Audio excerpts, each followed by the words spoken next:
Hello, everyone, and welcome to ReelTok episode 49. Today, we got myself and Cameron, but we also have two special guests. We have Sammy, a.k.a. SammyJReacts, as well as Alex, a.k.a. Alex Coleman, also known as Cole on TikTok. I think your handle still is Darker the Movie on Twitter. For the longest time when I first met you, I thought your name was Cole for the longest time before I actually started talking I still call him Cole. It's like a combination of things. Like some of my friends still call me Cole. Some of them just call me Alex. I think I've adopted both names at this point. It's got to be a sports thing. It's like a stage name at this point. It's like Tom Cruise. Well, we appreciate you two filling in because George is off in Greece right now and Seth is with his family, I believe. So you two stepping up to the plate. We got a solid episode here today. We're reviewing a lot of the new releases that have been coming out recently. Some heavy hitters like Gran Turismo, Teenage Mutant Ninja Turtles, Mutant Mayhem, the Meg 2 or Meg 2, The Trench, I believe, the Last Voyage of the Demeter, and yeah, we're going to go through all those as well as we have a draft at the end of this, and we're going to be drafting the most Sigma male movies of all time, the most I'm literally him, he's literally me. It's literally me. Time. I feel like these two guys are the perfect people to have for that draft. But yeah, let's just jump into it. So I want to start off with, we got Sammy and Alex here. For people who might not know who you are, tell us a little about you. I'll start with Sammy. Tell us, where do we find you if people haven't seen you before and I want to check out your stuff, as well as just your background movies, maybe some of your favorite directors or movies. Yeah, no, thank you. First and foremost, I just want to say it's an honor to be on the ReelTok Podcast, the best movie talk podcast out there. Yeah, you got there right. I got to say, I don't know whose seat I'm sitting in, Seth or George. It's warm. I appreciate that, boys. But yeah, a little bit about me. I'm literally just a guy who screams at his phone, like really, really fast on TikTok. If you want to find me, that's where I have my biggest audience. I also have a pretty decent following on YouTube. It's literally the same name all across the board. I'm also on Letterboxd. I've actually just barely started logging movies this year.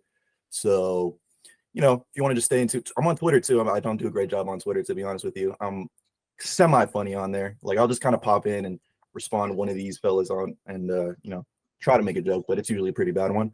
So yeah, that's pretty much me. A little bit of background. Spider-Man 2 is probably the best motion picture since pictures were put in motion. That's something I've said multiple times. That's my personal favorite movie. I know it might not be the best in your eyes, but that's the one that really solidified my love for not just comics and action movies in general, but just filmmaking. That's the first one I really deep dove back into the behind the scenes of it.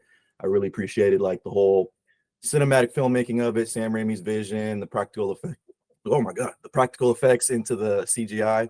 So that's definitely, Sam Raimi's like a god to me. So that's pretty much me. What time were you at the bar till last night? What was that? What time were you at the bar till last night? Do I sound like I was at the bar last night? A little bit. I was just wondering, man. I think it's a fair question. I think you're going to be huffing and puffing a little bit today. I'm going to be honest with you. But that's pretty much me. Also, I'm a huge fan of everyone else. Huge Nolan head. Eternal Sunshine of the Spotless Mind is another one of my favorite movies. So I'm going to be all over the place. You'll see that I have a pretty vast taste in terms of filmmaking and movies in general. So yeah, that's pretty much me. Awesome, man. Alex, Sammy, how about you? Well, if you guys didn't know, if you can tell, my name is Alex. Obviously, you can find me at Alex Coleman with 2 N's because whoever took the handle of Alex Coleman with 1 end, I'm going to find you. But I'm honored. I'm very much honored as well. Sammy just honestly, he blew me away with that little spiel. He took all my lines, so I'm screwed here. But I'm honored. I'm so grateful. ReelTok is amazing. The GOAT podcast, obviously, clearly clear of Joe Rogan. But a little background for me. I do what he does, but a little louder. Sammy, I scream at my phone. I review stuff. I rank stuff. I love movies. I love sports.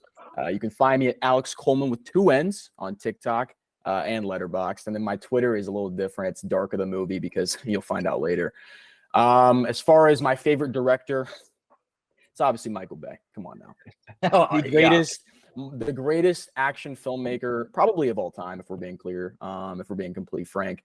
And as far as my favorite movie, the people here know, but the people that don't know, it's probably the most cinematic experience you could probably have. It's Transformers Dark of the Moon.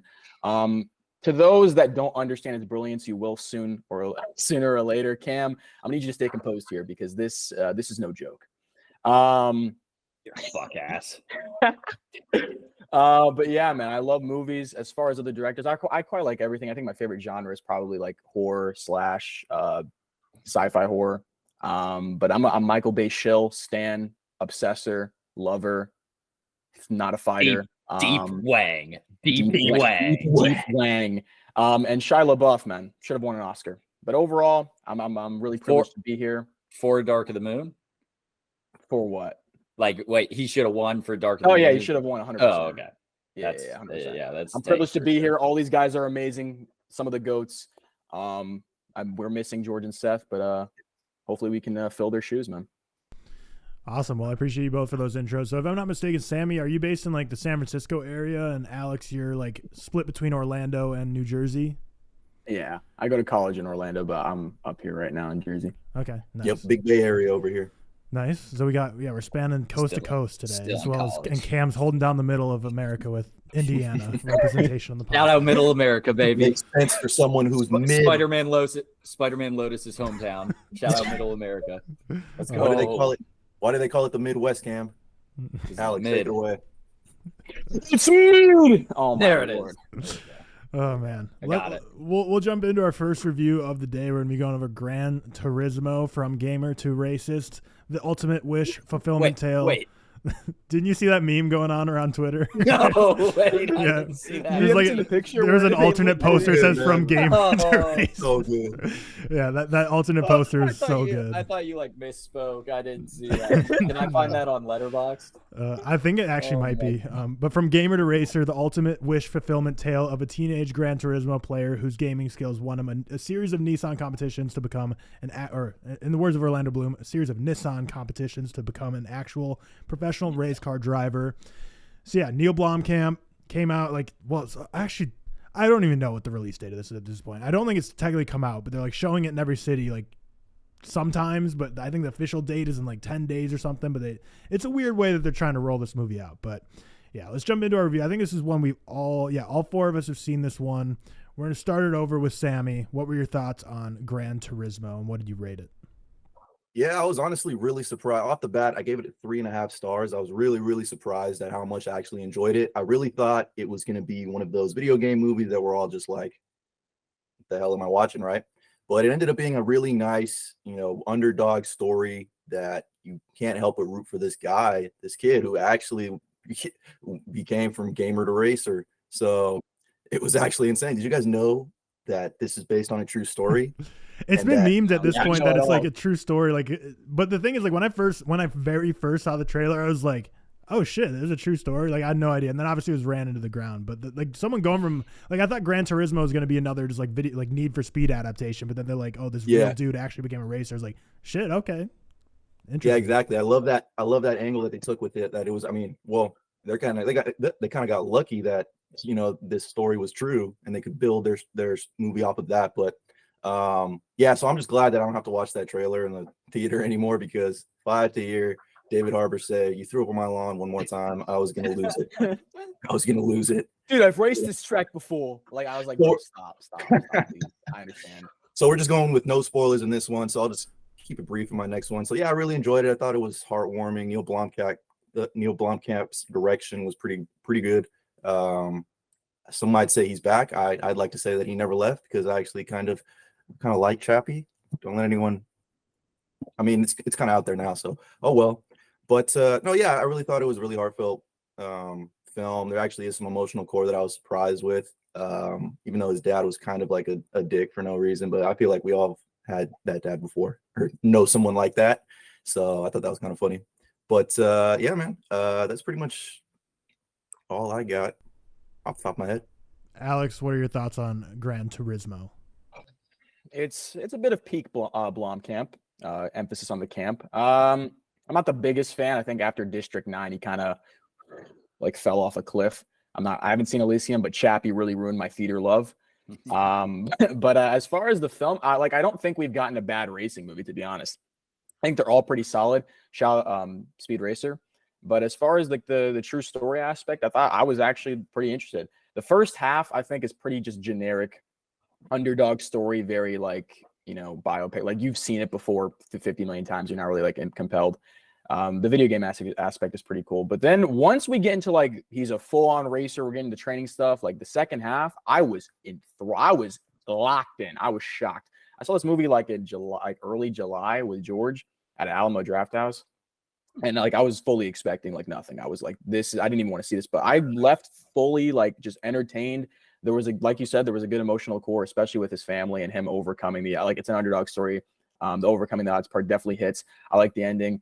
There were some shocking moments that I didn't know were true. Like if you've seen the movie with a certain accident that might have been shown in the trailers, I didn't know that was real. That was pretty interesting.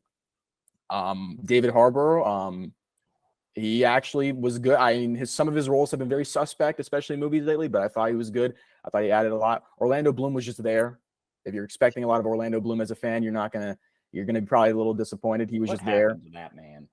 Yeah, from Pirates. Yeah, two of the biggest franchises ever. Legolas in a suit, baby. Oh yeah, even God.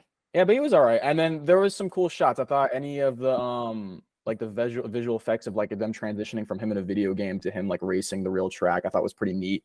All the racing scenes are very intense and well shot.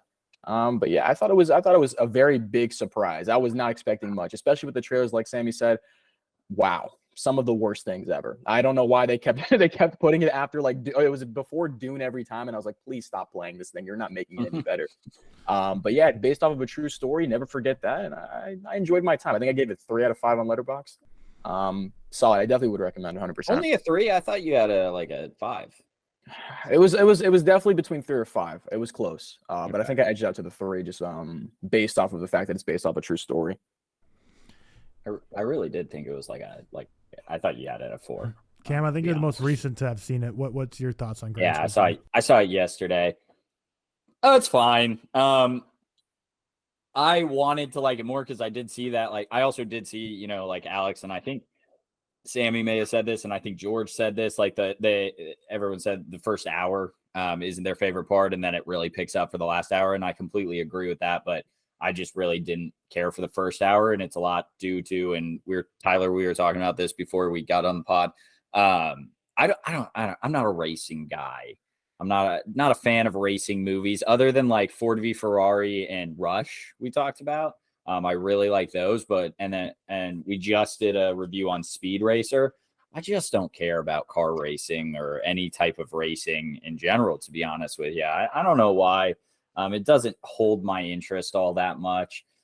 So you're already starting off on like a low for myself, unfortunately.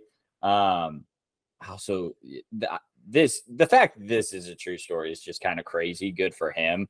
But I just, that is so stupid. It's going from gaming to race driving. Good for you. But the fact, was it an actual competition or did he just start? Yeah. So it was like legit. It's still a thing. I'm pretty sure they have like a full academy still for like Gran Turismo. Does anyone remember the name of the racer, the real life racer? Because I heard he did some of the stunts. It was Gran, first name, last name. Martinborough, I think. I think it's Jan. Oh yeah, Edinburgh. Yeah, he did some of the stunts in the movie. I saw. Like, yeah, he did all the driving. That's really cool.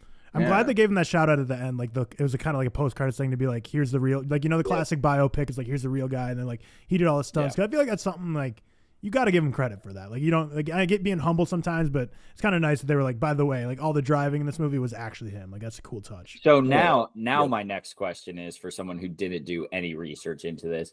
If they do this every year, why was this movie about him? Was he the first one, or is he the best, or like the best? He's the best. So he's actually made it from where like everyone else has kind of fall out or like fallen off, but he's actually made it is kind of like the idea. Okay. Yeah, like the Le Mans race, which is the end of Gran Turismo, which is the race that Ford versus Ferrari is about. That's like a massive international race, and the fact that he was able to do so well in it, like that's a crazy feat that no one else has done. And he might have been the first, I think, to actually do it as well. Tyler, spoilers, man. Maybe he didn't do all that well. You can't be spoiling. It's Oppenheimer all over again. It's history. Oh my Lord, the spoilers. There are no spoilers. But I like David Harbour. was it Alex who said he's been in some questionable things? What's been questionable? I like David Harbour in Like, this. what I has like he been in the Violent past Night, like I 5 don't years? know. Movie. Violent Night. He was kind of goated. In Yeah, Violent Night. Yeah. That's his I love- niche, just Santa Claus movies. That's his niche right I now. think Yeah, you just bro. have Suicide Squad on the brain. That's the issue. That's yeah. I recently yeah. watched Suicide Squad 2016, and I was Forgot he shocked was to in know that. that he was a government agent. And I was like, Yeah. "What are you doing in this movie?" Yeah, I he was is. like, I was heartbroken. But yeah, he's great. He's actually so great. I thought he did really well in this movie. So I'm glad that we're David Harbour supremacy over here. Cam, you And gave they it a puked on 3. his lawn. Yeah, sorry, like a 63 out of 100. I exactly like you guys said. First hour, I just didn't care, and then the last hour was real gripping when they actually started getting into racing, and I thought it was a lot cooler. But now my dog's trying to pull off the cords of my. Yeah, for me, I gave it a 3.5 star, 6.6 out of 10. I had a good time with this. I'll echo what everyone's kind of been saying in the beginning. Like 45 minutes they're just kind of boring. They're very generic, very boring. But once it gets into like the training academy and actual racing, it gets pretty exciting.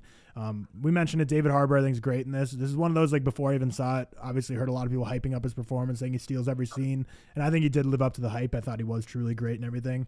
Orlando Bloom, like Alex said, he was just there. Like, he didn't really do much.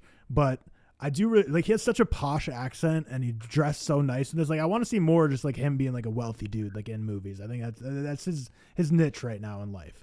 But yeah, this movie, it was hammered into the ground that is based on a true story, and it's like a meme at this point. But like, it truly is one that, like, when I first saw it, I was like, how is this a true story? Like, I don't even, like, I can't even believe that this is an actual thing. Like, who in a boardroom thought of like taking a video game racer and like making them an actual racer? That, because this is not like baseball, like I don't know, there's like something that could genuinely kill someone, and like taking someone who's literally like barely driven anything fast and just putting them in some of the fastest, most horsepower machines that have been created on this earth. See, like, I don't know, I'd imagine Nissan's liability department, legal department had a field day with whoever suggested this one. They had the longest waivers ever. You could probably make like a whole Air BlackBerry movie on that whole decision-making process, and I would be down to watch it, to be honest with you. Yeah. No, so you're telling me that if we take this kid from gamer to racer, we blow up the earth? It'd just be Matt Damon, and we strap him to like 1,000-mile-an-hour rocket. We have a chance of blowing up the earth. Drop some Also, Oppenheimer Jaimon Hunso's quotes. in this movie. Who is it? Like, I forgot, like Jaimon Hunso, who's like he's in like everything. I was gonna say that. Y'all said David Dash Malton's in everything. Shout out Jaimon Hansen. He needs more. He's in everything. He's in Marvel, DC, Star Wars. If you've seen Blood Diamond, he needs more lead roles. Like, he is so awesome. so. He's talented. in Fast and Furious. He's in I think he's in Mission Impossible, if I'm not mistaken. He's in the Quiet Place. He's in the multiverse and everything. He is so good. Him and David Dasmalchian just need a buddy cop movie. Don't forget Shazam! Fury of the Gods. He's in Invincible. He's in Shazam! Oh my Shazam! goodness, Fury of the Gods. Yeah, and Aquaman. He's the fish king in Aquaman. How to Train Your Dragon 2. What a filmography. Yeah, How to Train Your Dragon 2. The Kingsman franchise. The GOAT. The Kingsman franchise. He's in every franchise. Oh my God. Like, when you mentioned his father, I was like, holy shit! Like, who is that I'm thinking of? And it's like, I was like, this guy is in literally everything. Yeah, bro. He's in Captain Marvel. He's in every franchise, man. He is the GOAT. As he should be. So I'll break the spoiler wall right now. So we'll jump into some spoiler talk on Gran Turismo. So the big thing, obviously, that I didn't know going into it was the crash that was alluded to. You see it in the trailer. Immediately when I after getting out of the movie, I wanted to watch the actual scene of it in real life because I guess I'm a little sadistic, but it's mirrored like 100%. So if you like watch Gran Turismo and you're like, oh, like a car can't really like take off like that and fly. Like, no, like the movie looks exactly like it did in real life, where it just literally just like took off into the air. It flew over a fence, killed one spectator, injured a bunch of others. But yeah, it's just, and before I saw the movie, I saw someone in a negative review saying like they didn't like how the movie handled that. But I was like surprised. I thought they handled it fine. Like I thought when they said that at first, I thought when the crash happened in the movie, I was like, oh, are they just not going to mention that it like killed a spectator? But they mentioned that and like they went into that pretty detailed. So I thought they did a fine job with talking about the real life thing. I think maybe people get rubbed the wrong way when people use other people's tragedy to be like the fueling thing behind him, of him like now like, oh, like I'm going to become like the best ever because of this tragedy. And when they didn't really like mention who died or whatever. But I don't know, it's a dangerous sport for the racers as well as the spectators. And I think people kind of, know there's a level of risk going into it. So it is very tragic for sure, but I think they handled it decently in the movie. But yeah, that crash was insane. Like I saw the real footage, just wild. Like it's wild that he was able to walk away from that with like not that crazy of injuries. Because yeah, you can watch the real thing. It's on YouTube, and it's just wild that a car can just like take off in the air and just combust like that, basically. Fucked. That's crazy. I didn't know that was like. I left the theater and I was like, "Is this like a real thing they put in?" Like, obviously, it's based off a true story, so I was like, "Why would they fake this?" It's one of those where you think it's added for the movie, because sometimes like true stories aren't that intense, you know, so they have to add a little bit of fluff. But like, no, that's like fucked. And not listen, good. like I don't know if it's the right way to say this, but like I guess kind of props for him to adding that, like, and like acknowledging that mistake, like that big moment, like, and like giving, you know, like just attention to it. So I give him props. I think I read somewhere that he wouldn't sign off on the movie unless they did something like that, or something along those lines, where he was like, he really emphasized that he wanted that to be addressed in the movie. And by he, are you talking about the real guy? Jan. Yeah.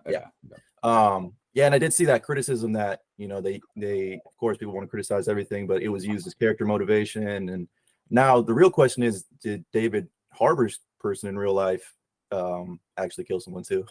That was probably added for fluff. I don't know, because I don't. Yeah, is he based off a real person? I imagine, but like I would imagine, but that was like the one heart to heart that they had, where it was like, because it was the same. Was it the same race or was it a different race? I forget. It was after the whole hospital scene and everything. No, but I'm saying, was it the same race that like David Harbour's character killed someone in? No, it wasn't. That was just a different track. Different track. Because you kind of learned he's like this old gruffy 50. Yeah, no, I know. I didn't know if it was the same track, is what I meant. Yeah. No. The grizzled veteran mentor. He's essentially mentor at the start. I wonder if that was true, and also I wonder if every true story always has an old grizzled veteran, because I've never met an old that makes a mistake, and then they has to rectify. He lives through like his. I've never met one of those people in my life ever, like who used to be great, but like their knee broke at 32, so they couldn't really do anything. Could have made the league. Could have made. Baby. I'm gonna be that guy in the future. I'm gonna be like, yeah, I could have made the league. I had a lot of cramps. Turf toe got me. One of my biggest problems with this movie is I didn't like, none of the characters really stood out to me, and it was most prominent when I was watching the movie, and so kind of, we're in spoilers, so it doesn't matter, but Jan loses by like 0.01 seconds, right?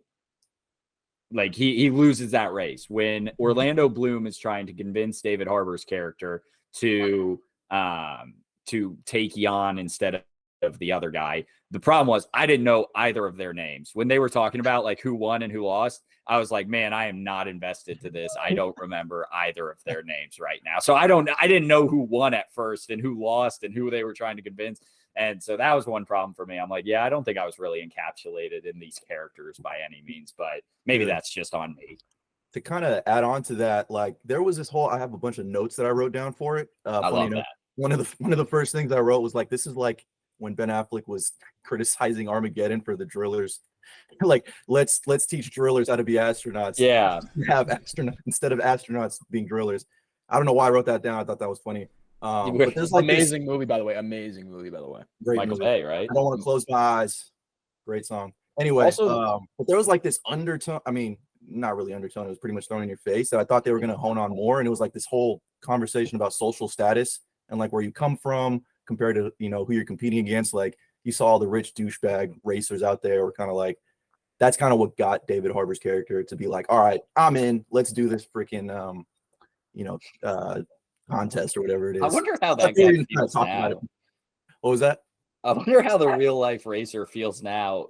He got fucked by 0.0, or like he won, but now he's like, he's just going to see a movie and he's like, man, I remember this. I really thought I won. Like if he didn't know, his teammate that he was with, the guy he lost to, or the guy who Jan lost to by 0.1 seconds and should have been like taken into the academy or taken into wherever he went. I wonder if that guy's watching this movie and he's just like, well, holy fuck, I won that race. They screwed me. I should be there right now. It's actually the opposite, Cam. So Jan won. Oh, really? That's why it was an interesting conversation, because it was like they wanted the more qualified guy. They wanted to pick him, but they the guy that would sell better. They advocated my bad. I thought Jan was. See, that's what I'm saying, man. Yeah. I didn't get this entire conversation. I forgot every name. Okay. Now I'm caught up. Thank you. Still, but yeah, no. In the end, doesn't he become like it comes full circle and he helps him in the end for Lamont? Yeah, so okay. I'm not gonna lie. I was waiting I was in my head. I was just like, it doesn't matter if you win by an inch or a mile.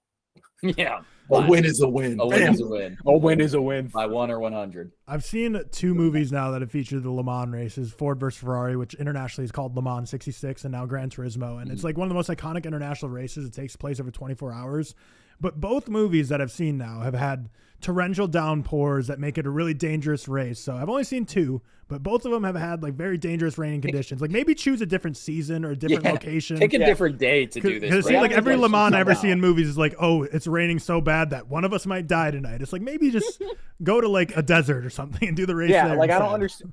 It's downpouring in these small cars that like are going like 90 million miles per hour. I'm like, and they're like, yeah, keep keep it it going. going. And I'm like, also, this thing was 24 hours. I don't know racing. So I was like, are you serious? Like 24 hours racing? Like they're sleeping in chairs. Like, I'm like, there's just no way you're like, brother, like, man, they're just locked. It's the Celsius. It's Sammy knows. You're trying to get this. I'm going to go grab one right now. I need one.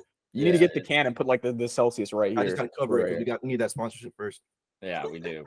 Got to cover it. But that's what they're fucking doing, just driving the whole time. This also, I can. Oh, wait, were you going to say? Go ahead, go ahead. I just wanted to give a shout out to Kenny G because I love my saxophone, brother. So if you guys don't like Kenny G, listen to Kenny G.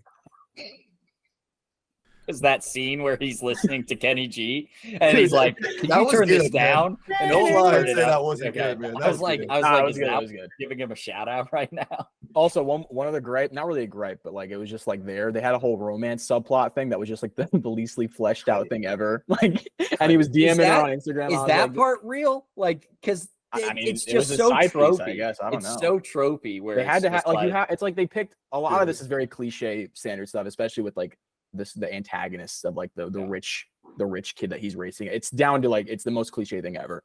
But yeah, the romance part, I was like, did this really need to be in here?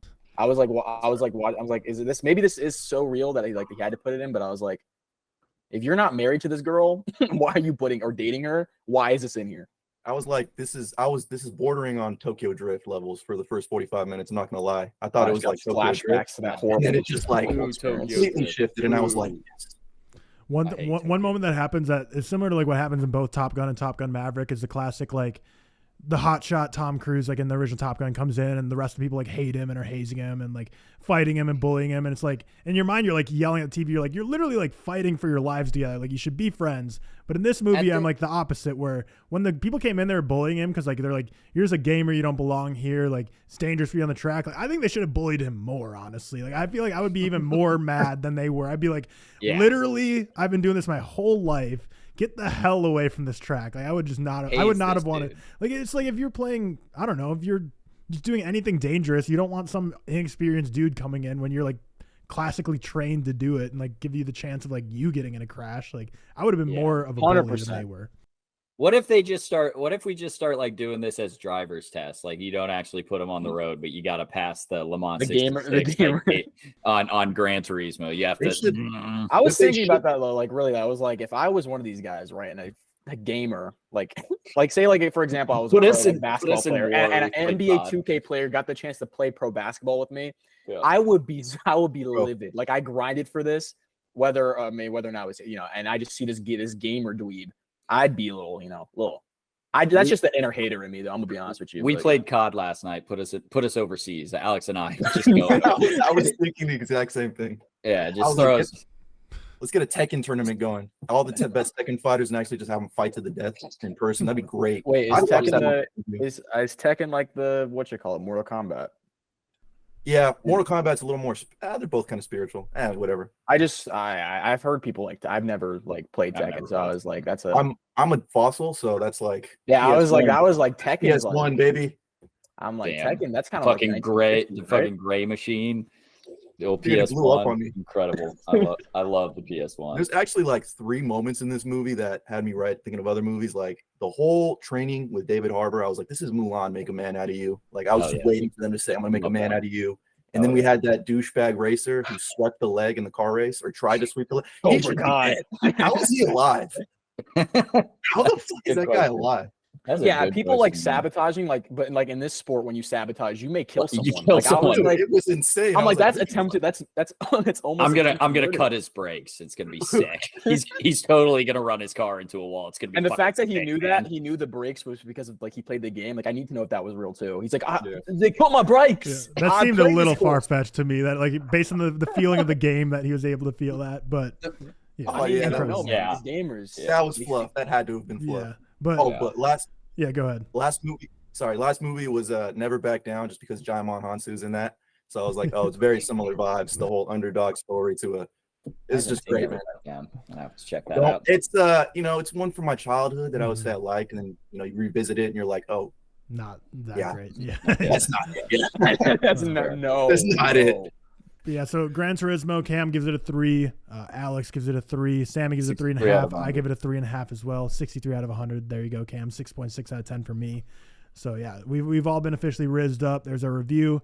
We're now jumping into the next movie, Teenage Mutant Ninja Turtles, Mutant Mayhem. What did this came out 2 weekends ago at this point? Not last weekend, but the weekend before. Yeah, it's been out for a bit. So this is the revival of the Teenage Mutant Ninja Turtles brand and IP. So a new generation of heroes will rise straight from the sewers. After years of being sheltered from the human world, the Turtle Brothers set out to win the hearts. And that's a great prop right now, too. The Turtle Brothers set out to win the hearts of New Yorkers and be accepted as normal teenagers through heroic acts. Their new friend, April O'Neil, helps them take on a mysterious crime syndicate, but they soon get in over their heads when an army of mutants is unleashed upon them. Let's just jump right into it. It was directed by Jeff Rowe, came out a couple weekends ago. Obviously, a lot of people have been comparing the animation style a lot of influence from the Spider-Verse movies.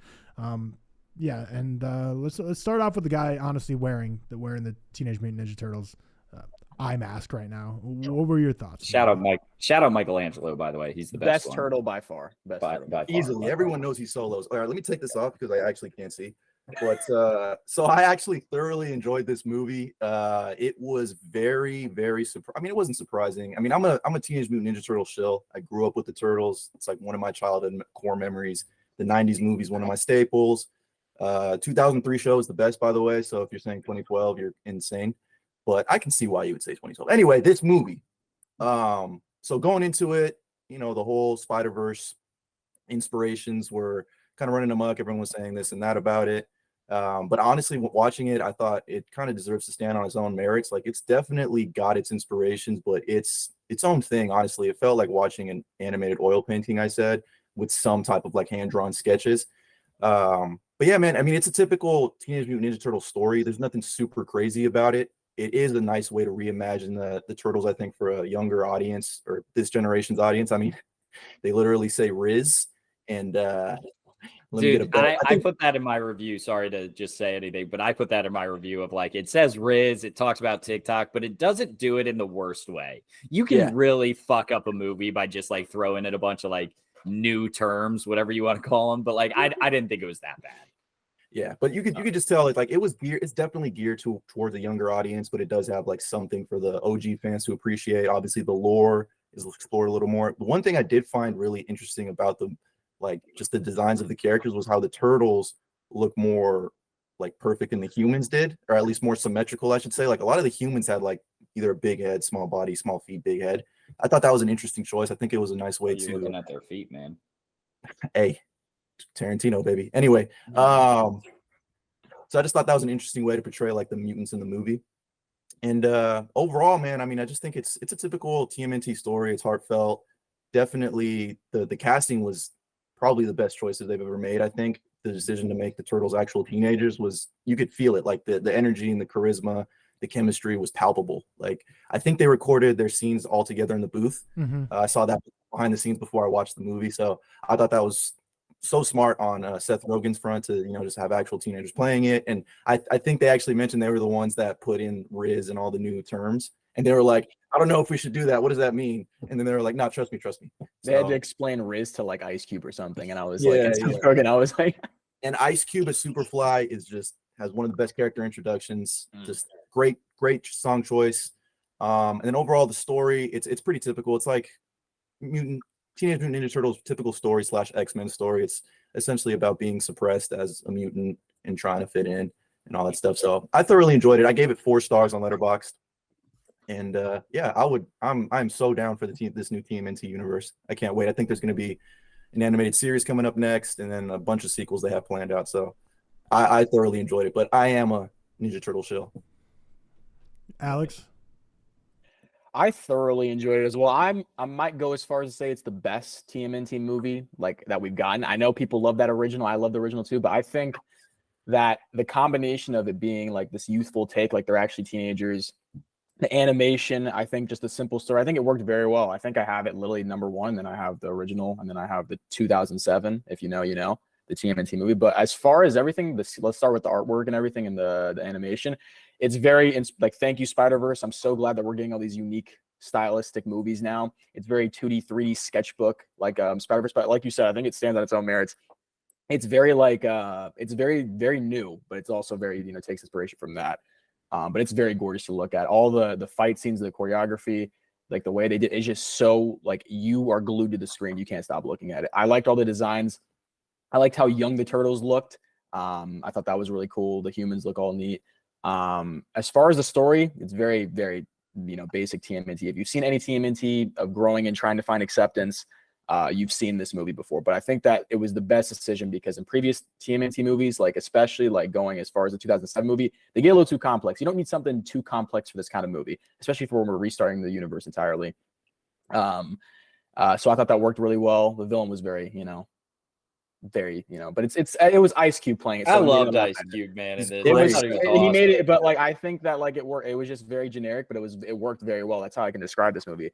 And then as far as the Turtles, man, like you said, the chemistry, man, just them being teenagers, it worked so well. Them recording it, overlapping in the booth together, like they kind of talk over each other. It just makes it like a natural conversation of how kids would talk to each other. Mm-hmm. And the Riz comments, the Aki way, the bacon, egg, and cheese. I was like, this is very New York.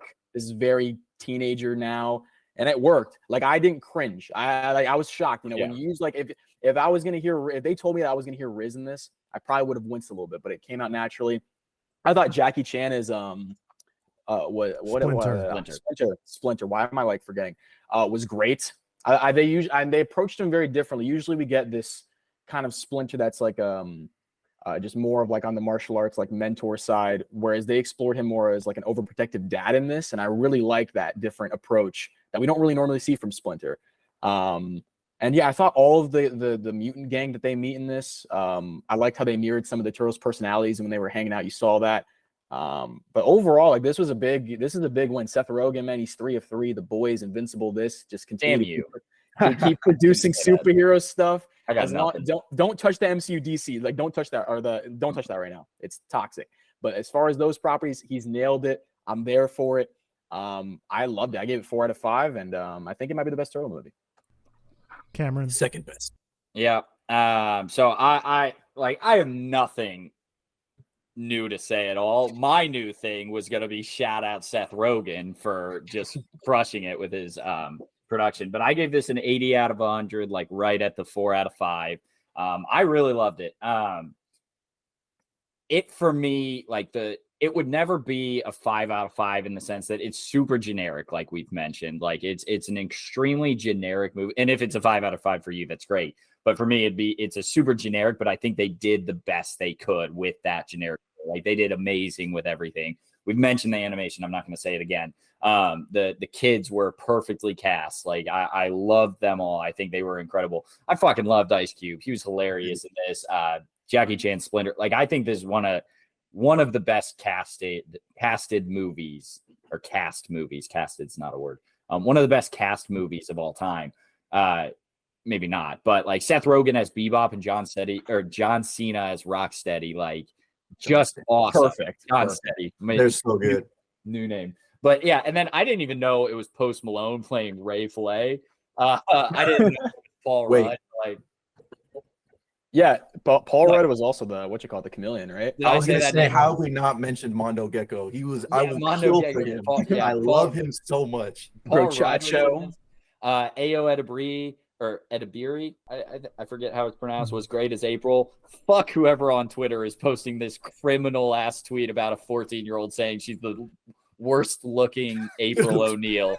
Criminal tweet. Criminal. Lock him up. Does she Huh? play Sydney in the Bear? Yeah, she's Yeah, in I The knew Bear. I heard her voice. I was like, she's great. She's Yeah, great in she's everything. also in Bottoms, which is coming out later this year, which is supposed to be really good. I feel like that has something to do with Seth Rogen as well, but I could be completely wrong about that.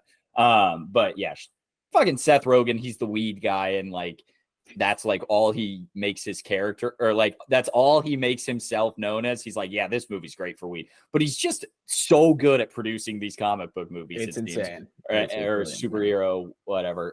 Was TMNT a comic book before it was a? Yeah. Oh, okay. So comic book stuff like The Boys, Invincible, this, like you guys mentioned. I'm not a huge TMNT guy. I grew up with the animated movie. I forget which one though. Like I didn't remember it all that well, but I can say for certain these are so much better than the Michael Bay ones. So that's all. I have all like a little sweet spot for the. Yeah, of course you do, because you kissed him. Listen, You wanna first off, kiss let's make Michael. it clear. It wasn't directed by him, but it was directed by him. If that makes sense, like you could Yeah, tell, no, like he produced the hell out of He it. produced them. And I'm not going to argue it because they are pretty bad, but like they got the turtles right at least. Like the turtle personalities are great. I mean, they look like if like an alien and a frog like made love, like that's what they look like. But we're not going to defend this movie. Let's move on from that. Let's not even like I'm not going to try to like put my life on the line for Michael Bay's Ninja Turtles. not Yeah, cry that on that was hill. a bad movie, man. Bad movie, in my opinion. Tyler, Yeah, what's your Cam, thoughts? you gave it a 4 out of 5, right? Yeah, 80 out of 100. 80 yeah. So Oh, this is one of those Fuck the damn movies like five-star system. I didn't love as much as most people, but sometimes when I see a movie or when anyone sees a movie that everyone seems to love and you just don't get, like you kind of want to, you jump to try to be like, oh, it was overrated because of this, or this is the part that's like people love, but it's actually not good. That's not the case for me here. Like there's genuinely nothing that I like didn't like about this movie. I gave it a 3-star, but barely. Like I gave it a 5.5 out of 10. I've never grown up a TMNT guy. I've never read anything from it, never seen a single thing, never any of the movies, nothing of TMNT. So this is my first experience with it.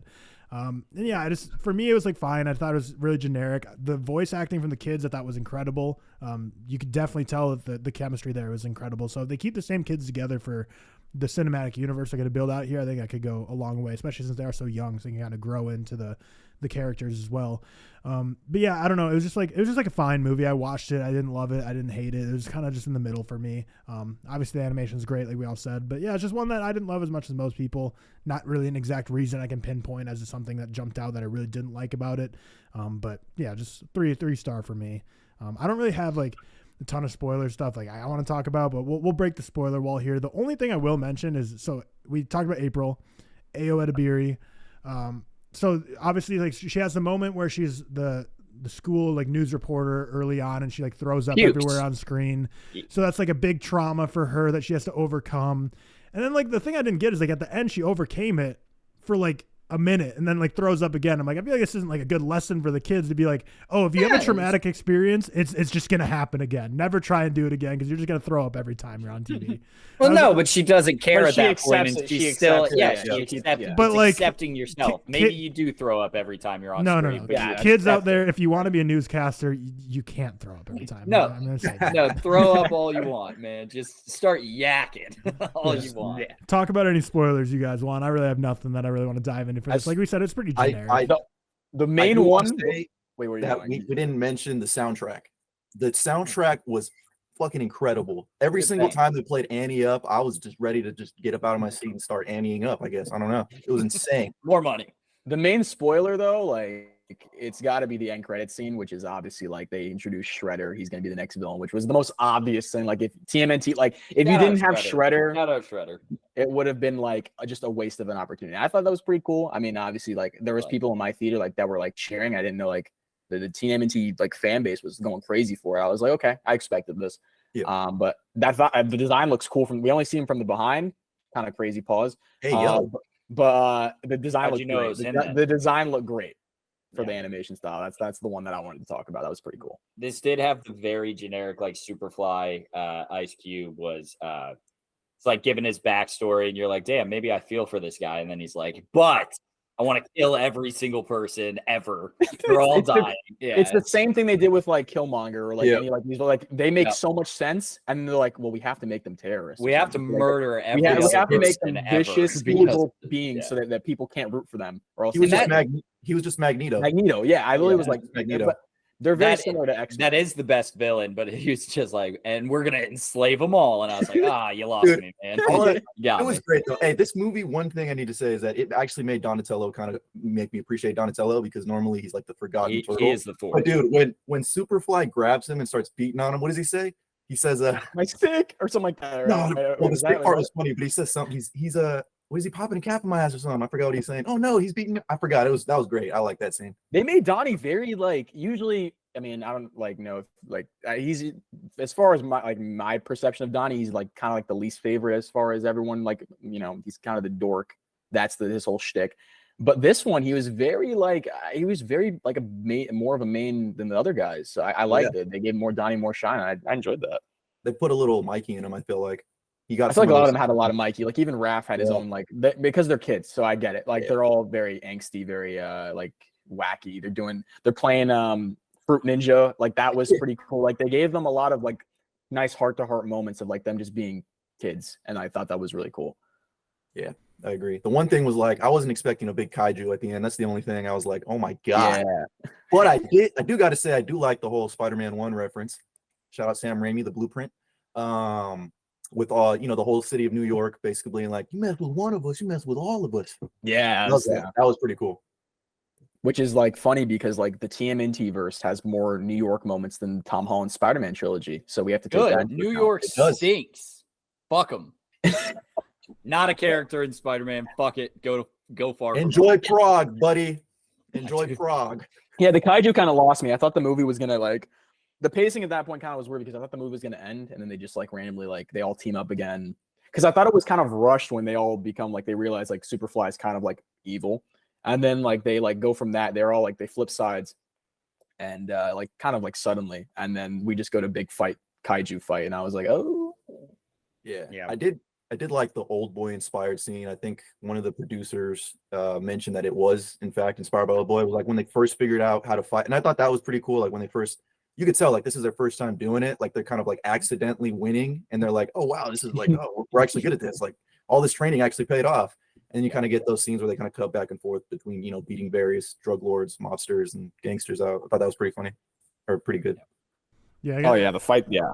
Yeah, to Alex's point, I guess like I said, I don't really have a criticism I can point to. That is the one thing I just didn't really love the most is the end fight scene. Like I thought it was going well for a long portion of it, and then like you said, it kind of just went on. It kind of just continued past the point I thought it was, and I just thought the whole final like 30 minutes was a little bit of a mess, but it was super fun, and like I thought the pacing was fun in terms of like this is a classic kids animated movie, so that means like like the first time I really noticed this was with The Incredibles 2, where it was like the first animated movie I watched and realized like holy shit, like no wonder kids have like ADHD these days because like you don't get a second to sit with anything. It's like plot point.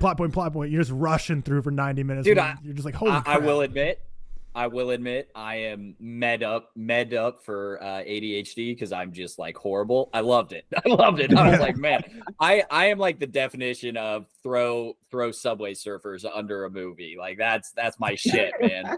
But I love this thing. Get you bang, bang, bang, bang. I'm all in.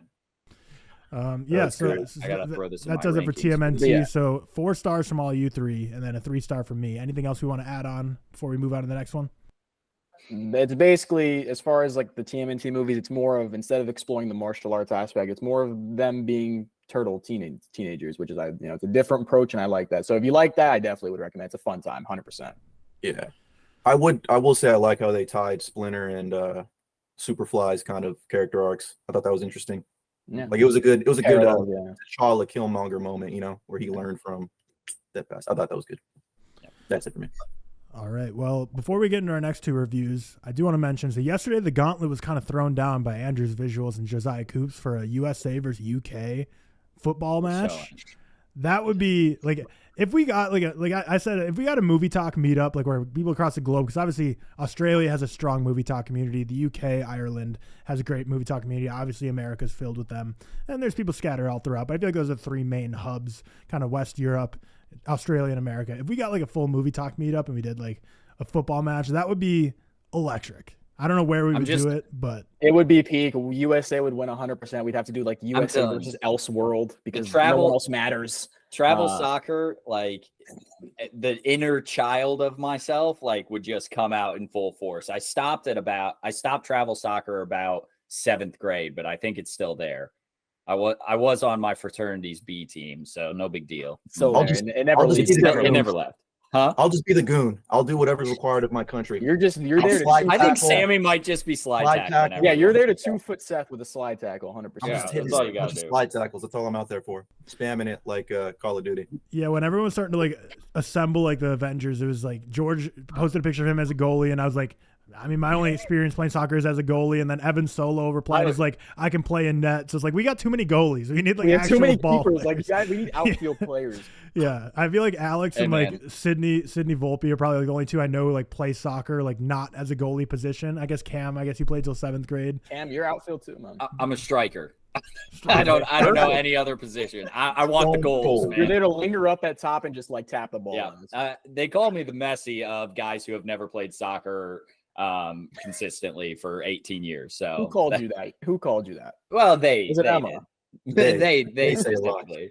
Just people in the atmosphere. Sammy's perfect. He's got the perfect build for a center back. He's our unit, man. He's our absolute. I don't know what that means, but I'm in there. I'll listen to my coach. I'm worried with our personnel that if we played a full field length football match that we might be outmatched. But if we played like indoor, like arena, I might be huffing and puffing. Like the stamina levels are going to be atrocious. Like, by minute 12, I'm getting a sub called. Well, you're literally going to be standing there. You're a striker. You're just going to be sitting there. Like, okay, that's perfect. That's perfect.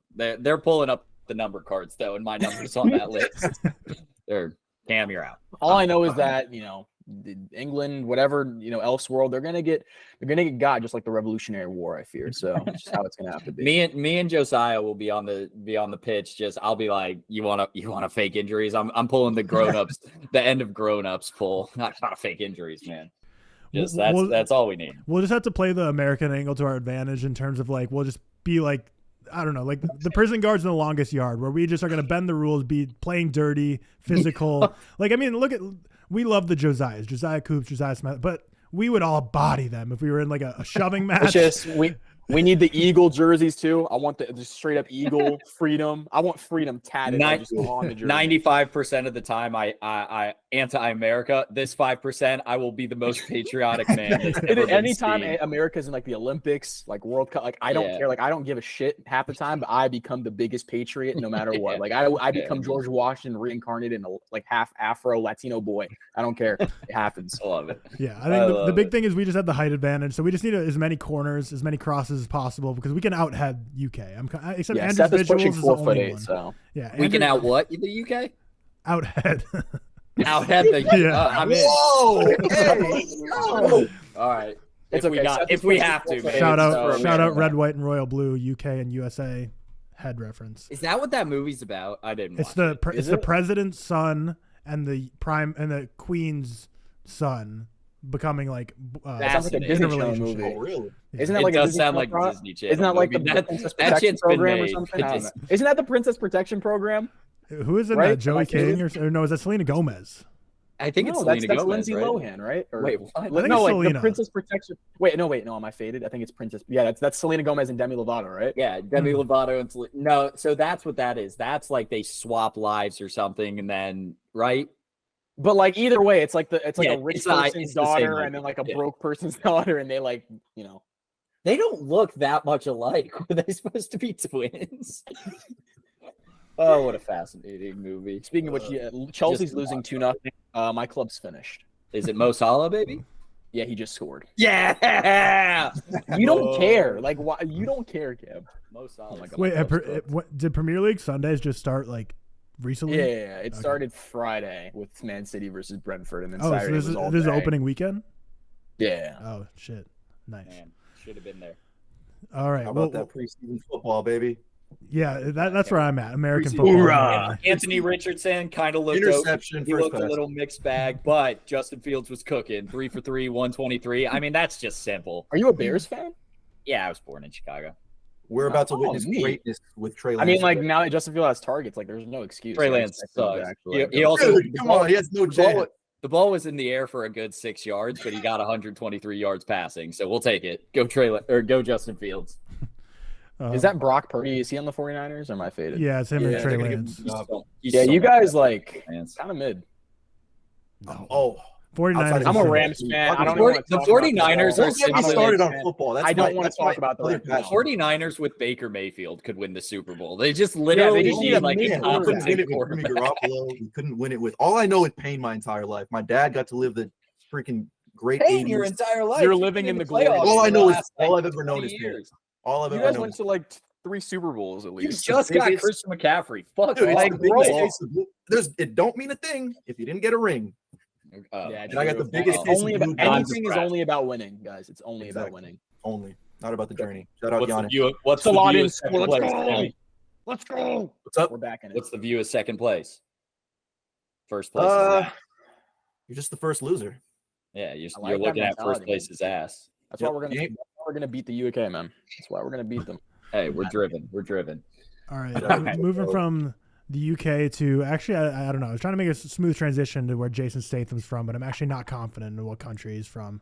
Is he Australian or UK? He's English. He's English? English. Right? He's English. Yeah, no, he's 100% English. Yeah. There's no way that's Australian. I mean, like No, he no, just no, sounds yeah. like I think I his think I'm accent's more of like instead of He's being from British, Shirebrook. He's from Shirebrook, England. He's from the Shire. No, because Shire. when I started thinking about like Snatch and like old school Jason Statham, it made sense. But when I'm thinking about Jason Statham in a wetsuit, like jet skiing around, that's like screams like Australia to me. So the Meg 2, The Trench, has been released, kind of doing like crazy numbers at the box office. I didn't realize. So Like I know there's a meme like the people don't Meg realize- hype, but no, meme people is don't crazy. realize how big this thing is in China. It's not It's- U.S. numbers that it's doing big numbers for. It over in like the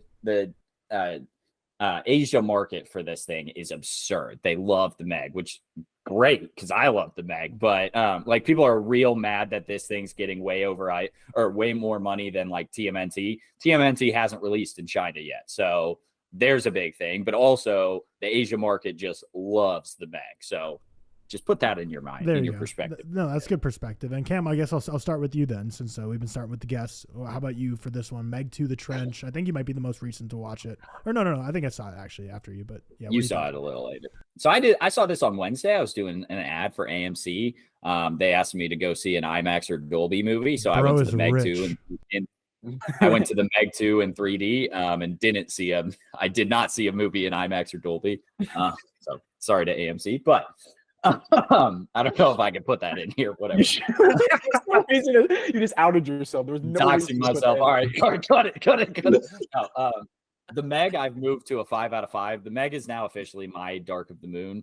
I fucking love the Meg. Like it unironically, I really do love the Meg. I think it's a whole lot of fun. I think it's semi-competent, so it's it's capable of being a movie, I guess. Jason Statham is an actual person in that, whereas in this movie, he's just Howard Shaw or is which one? Deckard, is is it Deckard Shaw? He's Deckard Oh, Shaw. Howard Shaw is his brother. Wait, is that Blade Runner? Deckard Shaw is 100% Blade Runner. That's 100% That's Blade Harrison Runner. Ford. No, what is he in? What That's is he in Harrison Fast Ford. and Furious? He He's just sounds, something. he looks like a Deckard Shaw. He's Though. He something. does look like Shaw. a Deckard. That is a good pull. All right. He is. We're finding him. Fuck you, Hobbs and Shaw. Wait, he cast is list. All Deckard it Shaw. says Hold is on. Shaw. Wait, no way. Yeah, They named him Deckard after Shaw. Blade Runner? Wait, okay, Oh who's my Blade Runner? One name. One Oh name. God. Who is he? Seal? Rick. No, He Rick. literally. Blade Runner is he- Rick Deckard. I don't know where we got those lines crossed, but Rick Deckard. Interesting. Okay. Oh, So Deckard Shaw and his brother is Howard Shaw, played by Luke Evans. Don't know why I can throw that name out there, but in this movie, he's just Deckard Shaw, but he likes the ocean a little bit more, and instead of cars, like they just completely changed it. I swear, in the last movie, he was not like an action star per se. He was just like a guy who knew about the ocean and was willing to go down to that depth or something. Whatever. He starts off in this thing. He's stealing information from a group that's dumping oil into the water, and then by the end of it, he quite literally is.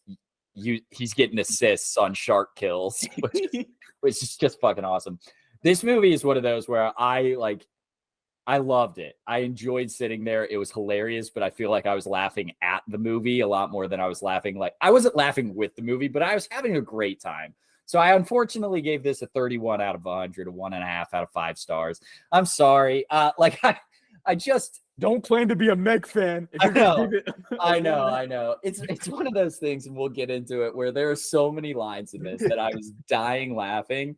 And it was hilarious. And also, I feel like with this, just have the respect for yourself to throw it in as a comedy. They don't list this as a comedy on any like. Is it listed as a horror as the main genre? I'm pretty sure horror. No, is the I main. think it's action. I think It's it's listed action. the first one's listed as horror, which like Really? yeah. The first one kind of tried like with Yeah. the shark coming up and then like grabbing. But there are some shots in this that are genuinely like the Meg great, 2, the like Meg 2 great is horror action. shots. Yeah, the Meg 2 is action adventure horror. So I feel like you got to just, if you're a camp movie, I feel like you got to list yourself as a comedy because it's so, and then I might give it a little bit more grace because it's so fucking funny. I think it's intentional though. They have like half of this, like there's certain. I think it points is where I'm, like, trying to be funny, has but to it's be, not right? wanting to list itself as yeah. comedy. So I don't know. But there's so many like quotes in this that we'll talk about that just suck or not suck, but they made me laugh so much. Not enough shark. They do the thing here where they add more sharks, but they have just as much shark time, and then they add a villain. The villain should be the shark.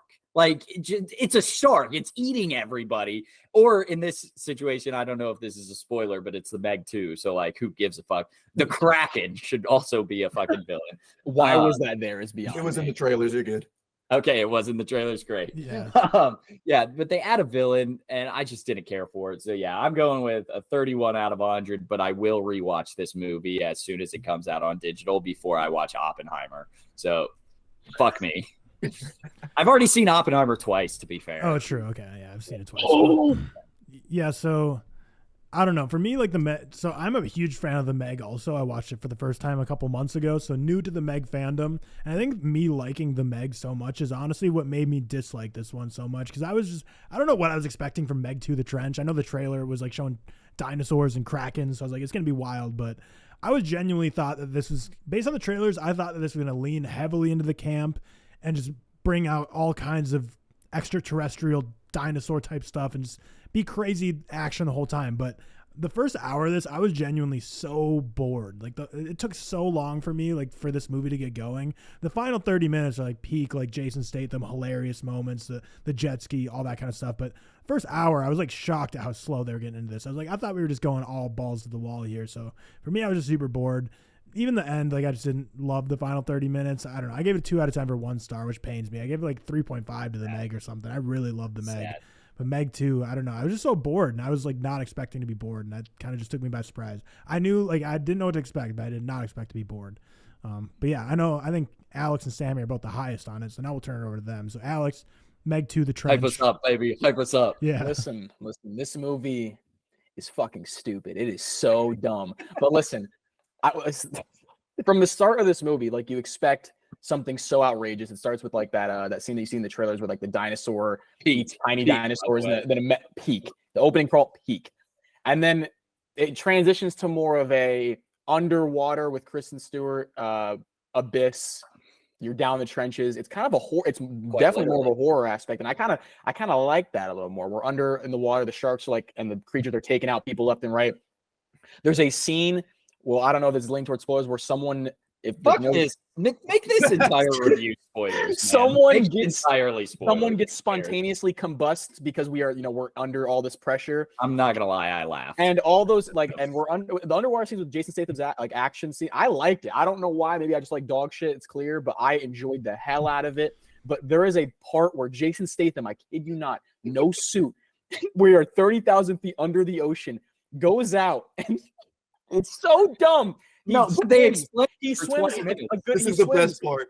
He swims across, and it's like a minute-long sequence where he's swimming underwater. And the way they explain this, that he does not crush because the pressure. You could not do this in real life, by the way, because you would be dead. But they go, listen, like if you just breathe out of your nose, your body loses all the oxygen and air in you, so that way you don't combust because you need air. What?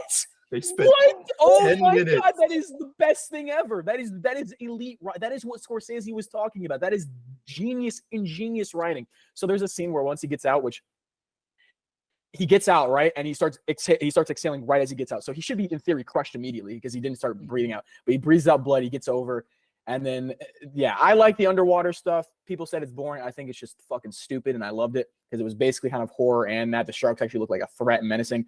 Then they walk across the trench in their suits, which is also really insane. That was before he goes out. Was that before? Same Yeah, difference. he got At it a this little point, backwards. it's crazy. once they get out, right, and we realize the villain is like this, like it's like this plot twist of like their former friend, they lost me a bit because I was like, I don't care. I don't know, like no one cared for this. No one asked for this. But then once we transition from the middle part of that twist and like that, whatever, blah, blah, she gets eaten. I'm spoiling it. Who cares? We then get to the third act, the final part, which is just cinema. Like that to me was everything I needed in my life and more. The Camp. We will. I mean, I will talk about more in the spoilers because I've already spoiled some stuff, but we'll wait to that. But there feel free to spoil anything now. I'm just gonna put a spoiler warning for this whole review. So jump in. There whatever is just you want like to talk about. everything that you could imagine of just stupid, insane. Was the guy's name DJ? He's got a big Fortnite deagle. He's doing the like the light skin, like he's jumping in the air slow motion like it's an action movie, like shooting people. There's a part where Jason Statham, like dude, he's on a jet ski with nothing but like 3 poles attacking 3 megalodons. There's a kraken killing divorced people, like, or not divorced. They're about to propose, which, you know, I love hating. Good job not proposing on a boat with a kraken right next to you. Jason Statham is out here like he's really just soloing. Like he's soloing fiction. He kills a megalodon with a big pole or like a big like what was it? Like a piece of metal. It was a wood dock. Like no, it was a helicopter prop. And I'm saving the part where he gets like an assist for one of you guys to talk about because that's just insane. But like listen, just trust me. You have to see how stupid it is because it has to be intentional because if it's not, I don't know what I'm going to do with myself because I have to justify that somehow. But overall, stupid time. I loved it. Meg. No, I feel that with the intentional part because Skylar Samuels, who's she's not in much, but she plays Jess, who's like one of the main like employee women, and her every line delivery she gives was just shockingly bad, like so bad, like the happening level type dialogue where I was like, this has to be obviously the intentional. Bad guy or the friend? She was like the bad guy woman. It's hard because like all these are unrecognizable actors, so it's hard for me to like tell you who it was. And she looks way different in her real life picture than she did in the movie. I think her hair is completely different. It's so very much like there's 3 people in this room. She goes out to the ship and she's like, someone sabotaged this ship. Like it's a problem. And I'm sitting there with Emma and I'm not going to lie to you. We were talking through this entire movie. So sorry, but it was me, her, and like 3 other people scattered through this theater. That's it. Saw it in 3D, by the way. I didn't know this had a 3D option. Why would it had a 3D option? Did not help. But it's like it's her and 2 others, Max and then DJ is his name, and they're like, man, who on this ship? Well, so they go, there's like 30 people on this rig. It could be anyone. First off, 30 people's not really that many people. Also, 10 of them just went to the ship. So we're sitting there and like, wow, there's like 20 people left on this ship and 3 of them are right here. So in reality, there's only like 17 other people that it could be. But we're like, there's one person who was not in the previous movie. It's not Max and it's not DJ. So you're the bad guy. She was. It's so clear. It's incredible. Incredible. Oh my God. Sammy, what were your thoughts on Meg to the Trench? Meg to the Trench was simply magnificent. Yeah, there it is. It's so fucking stupid, but I loved it. Oh my God. Actually, I think I rated it 3 stars off first watch, but after like talking with these 2 fellas about it further, I lowered it down to a 2.5. I think I've seen the error of my ways. I mean, there's just so many ridiculous things that happen in this movie that were still entertaining, don't get me wrong. But like, I think the good thing about the Meg was like, it knew it was campy. And I think the issue for me was I had just watched Malignant the night before. So I had enjoyed like really good camp. And then I went into this one, and this one kind of teetered the line of like, it was corny. Like it was taking itself serious in moments where normally it should be campy. It felt very corny. But yeah, like everything with first of all, I just love how we start off with just misinformation in the beginning, like a T-Rex on a beach never happened. A T-Rex with a megalodon never happened. let's just do it then. Those random fucking like when they started, I was like, they didn't exist together. Dude, I was like, they did not exist with each other. I was like, I didn't know that, Alex. Were you there? They were grow up. They were pals. Grow up. Yeah. Anyway, so technically on a power scaling perspective, I'm pretty sure Jason Statham could solo a T-Rex if we're looking at it that way. But also, you know, the whole like underwater trench stuff, like I kind of agree with Tyler and Cam. Like I thought that kind of dragged. I know Alex, you liked it. I'm sorry, failed you. But I'm not mentally. I just don't understand why we're spending 10 minutes of fake exposition of like explaining something that definitely can't fucking happen. But it's What the are we problem doing? of they explain that for 10 minutes, but then they're also like, yeah, these Megs are also alive. Doesn't matter how they're just in there. Like, so they don't care to explain everything. So don't explain that. Just be stupid. Exactly. I'm pretty sure, God rest their souls, but those people in that submarine probably would wish they had freaking Jason Statham, I bet. Bro, that's when I saw that when they combust, I was like, holy shit, is that a Titanic reference? That's what Dude, I was that's what I was thinking. I didn't want to say it, but it was dark too. There's some dark moments in this where I was like, damn, interesting. Well, and then the face exploding was crazy. I'm sorry, that was laughed. insane. That's probably the one death in the movie I shouldn't laugh for. But I didn't laugh. I was crazy. It had me dying. So this movie, I don't know if you guys seen Deep Blue Sea. I'm pretty sure you have, but this movie made that movie look fucking smart. That's how fucking stupid this movie was. Anyway, so they have, sorry for cursing so much, but they have I think the Meg's name is Haiku or whatever. Yeah. They capture Haiku. one. What's up with the guy who just like thinks he's he just has a death wish? He has like a relationship with a megalodon. Like, what are we doing? That is the most accurate part of humanity. The fact that we tried to keep them captive, like that's so accurate. And the fact that they have 4 like prison bars holding her in. Oh my god, the way that the shark gets out, you're telling me they go, how did, just for the sake of the shark's name, Haiku, how did Haiku get out? There's literally 4 bars and there's a space. How couldn't it get out? The circle big enough for it to get out. Like, what do we do? Like, anyway, so this guy was doing How to Train Your Freaking Megalodon. It gets out, and the reason it's getting out is because it's going to get fucking Eiffel Towered in the trench. That's the fucking reason it's going out. I don't know if you guys forgot that. But it's mating season, baby. There were 3 of them. There was 3, 2 guys. It was 2 males. Fucking. Oh my! I forgot about that. I just remembered it, and I was like, "This is the weirdest." Like, whoever wrote this deserved an Oscar nomination, bro. Oh my god, the whole trench concept is, dude. Hold on, are we not even gonna talk about the guy that blew up their entire? He blew up himself and he blew up his whole squad to make sure that their information on the research was not getting found. He blew himself up. Like, I don't even blow up the ship. Didn't blow up the ship though.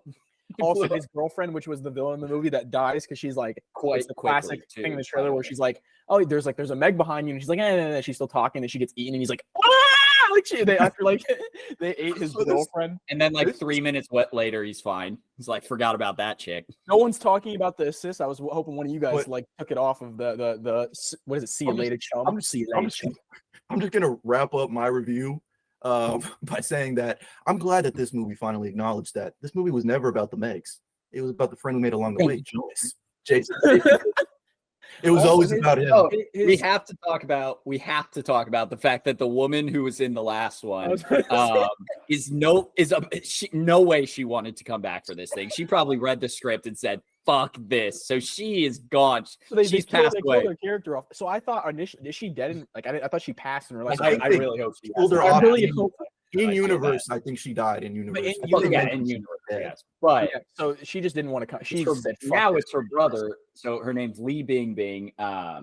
She is still alive, so not dead. So that's good. But yeah, refused to come back, which good. And so now they have her brother, and her daughter is still alive, who's like loves Jason Statham still. By the way, the courts would not allow him to be like taking this little kid down in the trenches, and she sneaks in. I'm like, dude, why are you here? She goes away. Why are you there? This movie. Sorry to jump around. This movie also implies the fact that she brings a mechanical suit that's got to cost at least a couple $2 billion down to the trench that fits her. So this movie canonically implies that they built one just for her. Her size. So many, if you're a parent, why? No. You wouldn't even be allowed on Mono 1. Are you kidding me? We're going to see Megalodon. Dude, and she's like, dude, it's safe. We've done this run before. What? You've done this before? 27 times. Oh my god, what are you talking about? Also, there's the scenes like the Komodo dragon dinosaurs, and we're not even talking about the DJ subplot of them trying to fill up gas on a helicopter, and oh my god, they blow up the gas tank behind them, and the explosion pushes the guy onto the helicopter. Yeah, Holy shit, this movie's so dumb. It's actually so good. It's so good. The explosion, which literally would have burned his back, he would have been dead. But we just got to get into the last 30 minutes on. I'm pretty sure it's called Fun Island. Not so fun anymore. That was amazing. So fun anymore. But I think one of the funny, like, let's just fuck it. Let's just have a fucking a sexual assault advocate harassing these two women. Oh like, yeah, for no reason. what was this Like, guy let's just doing? have He's this- like, you want to rub lotion on my back, and then he gets krakened. Dude, And I was it's- waiting for that. yeah, you knew he was gonna die, Also, but the dog returns. To The do some dog bullshit returns. because the owners are horrible. Which Oh, at this point, the dog is a staple. I love it. We literally get an MCU moment where DJ, like all the lizards are coming, and DJ and that other girl, I forgot her name, are together. And they're like, oh my God, they have their hands up. They're like, we should probably run. She already ran. And he goes, why would you leave me? It was just such an MCU moment. I was like, right That's the before equivalent that, to like, right oh, he's before- behind me, right? Like that's the equivalent. to yeah, that it's line. literally Dude, dude, like right really before just that like moment, they're trying to steal like a gun or a cell phone off of him, and she steals his money. Money. And he's like, "Why are you taking his money?" Dude, Dude, she's he did reaching it. in his backpack to find weapons or something. She pulls out condoms, and she goes like, really? And he goes, I have to be ready for all situations. Or No, something like that. I'm like, it's an emergency backpack, Oh, and it's she a- goes, "Really?" And he goes, "Different kind of emergency."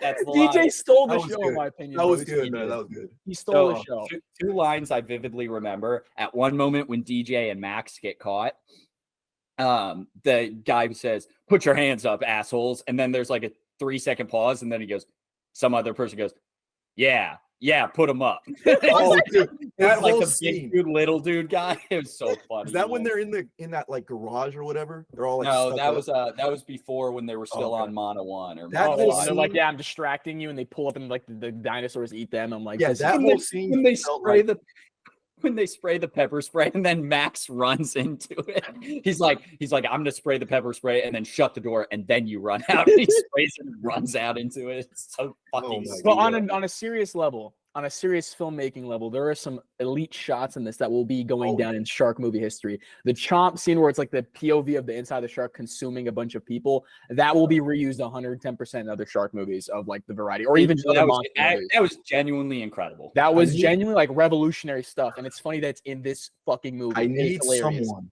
I need someone, one of the viewers, to edit Baby Shark over that shot because that would go insane. like bro. baby shark. No, but like when the shark's consuming a bunch, like that's when it's at its absolute peak.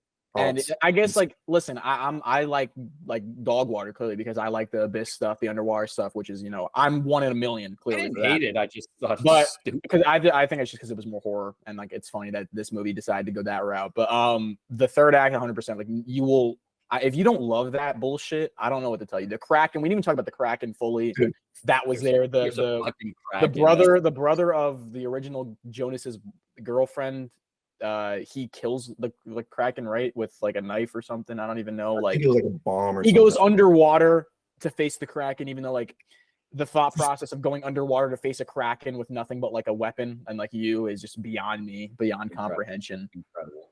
This Jonas gets I- a Call of Duty assist. He tagged the Batman and Robin tag literally team. tag teams. I can't believe the Yeah. shark didn't just clearly. There was an angle the shark could have gotten them both. Well, The I thought shark- It was a Mortal it- Kombat fatality. It I was a thought we were Mortal getting- Kombat fatality. I think I told you guys. I thought we were gonna get a Batman Begins moment because the guy Jonas takes the guy's gun and then he's like, you think he's gonna shoot him? He's like, I don't have to kill, or I'm not gonna kill you, but I don't have to save you. He just No, puts his gun down, and then he this says, was but I'm gonna murder. kick you in He the kicks fucking him. in the mouth of murder. a Meg. This was murder. It's Like, it murder. was just. I love. That's a peak line though. What's the Seriously. like? There's definitely a meme of like two enemy sports players that are like, I respect their game. That's what the Meg was doing right here. He like evades Game recognizes Jonas. game. It's like Game a jersey recognizes swap. game. It's like a jersey swap. It's a Exactly. jersey Oh, bro, swap. it was like LeBron and D Wade that dunk, that famous picture. Yes, That's what it was, bro. I got Yeah, it. it was. Gotta Someone edit has to with get that Jonas picture right and now. Meg, Someone has. dude. It's Oh the my fact God. also that Jonas All right, I'm on uses, it. before we finish this, Jonas uses one leg to push off a megalodon while he's on like the dot. One leg? Are you Bro, serious? This thing can has I to weigh say- like 17 tons. Can don't I say understand. what genuinely pissed me off? Genuinely, I was very upset they didn't use those suits as like exo-suits to fight the Meg or something. That's Yeah, what they like, were what? Like, implying. that would have been At the perfect. start of the movie, they were punching through rocks and shit. Like that's what they were implying. They should have Thanks for done it. giving them. You just gave them an idea for the third one because we know we're getting a third one because I'm telling you, after visiting Paris, she's pregnant. Oh yeah, she's Remember that? She's pregnant. Yeah, Yeah. dude. My lord. They're so gonna be the Meg, and it's gonna be the 3 is the E. in the Meg. That's exactly what it's gonna be. 1,000. Where else do they go from here? Like they like at this point, like the government, PETA, everything should be like, just stop doing what you're doing right now. This is not like doing any good for us. Is Meg Universal or Warner Brothers? I don't remember. I think it's Universal. I feel like it's Warner Bros. For some reason. I don't know why. I was gonna say we need a crossover with Pacific Rim at this point. Let's just do it. I think it's Warner Bros. So at this point, that's another thing. This movie just decided to become Kaiju, Godzilla, Pacific Rim. They teetered on it, but they didn't go full Pacific Kaiju, Godzilla stuff. And I needed them to do that more. So I want the next villain of this, aside from the Megs, which at this point are side characters, which is kind of sad, but the Megs are, I want them to get like a big kaiju, like Cthulhu, some mythical kaiju. Cthulhu would be just stupid crazy. I need it in my life. Jonas versus a big kaiju. I'm basically giving them money at that point. I'm telling them what to do. Might as well just cross over with Fast and Furious at this point. I hate Fast. See, but that's the thing. Fast X sucked. That movie was like, not only was I laughing at it, I just didn't find enjoyment of it. Like it felt like it was making me stupider. This movie makes me feel like a little dumber, but like not to a disrespectful level. Fast X was another level of just I hated it. I now have the image of like Dom Toretto in a freaking Mustang boat car. Charging at a megalodon for the megalodon, bro. I need it now. I need it now in my life. No, I mean the Meg is produced by Warner Bros. So why not just have the Meg 3 be like some more experimentation on sharks, and then King Shark is born for James Gunn's DC universe, and we can just fuel it right into that. The King Shark comes from the Meg. DC is done. Just get King Shark over here now at this point. True. If they just say like Jason Statham had like a twin brother and it was Jonas, but he's also Hobbs. But I guess he already has a brother in the Fast and Furious franchise. But they don't fucking care. They'll just throw anything in.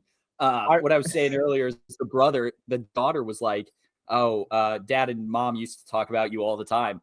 They didn't talk about him once in the previous movie. His dad died. And didn't say shit about him. He was like, fuck that other kid. I don't want him around for my death. Like, God, they didn't talk about this other dude once. Also, for the third movie, I hope they do like the Rise of Skywalker, with like all the ships at the end for Palpatine. Like, I want them to do that for Megs. So just 50 million Megs. All of the Megs that have ever existed charging. Like Battleship, obviously, Jonas has his I'm just gonna call it haiku again.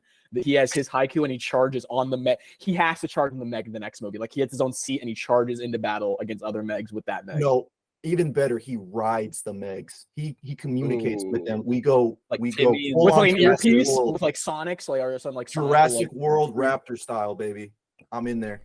That would go insane. I'm in there like swimwear. We are in there like swimwear. I'm telling you, man. It's literally we need swimwear.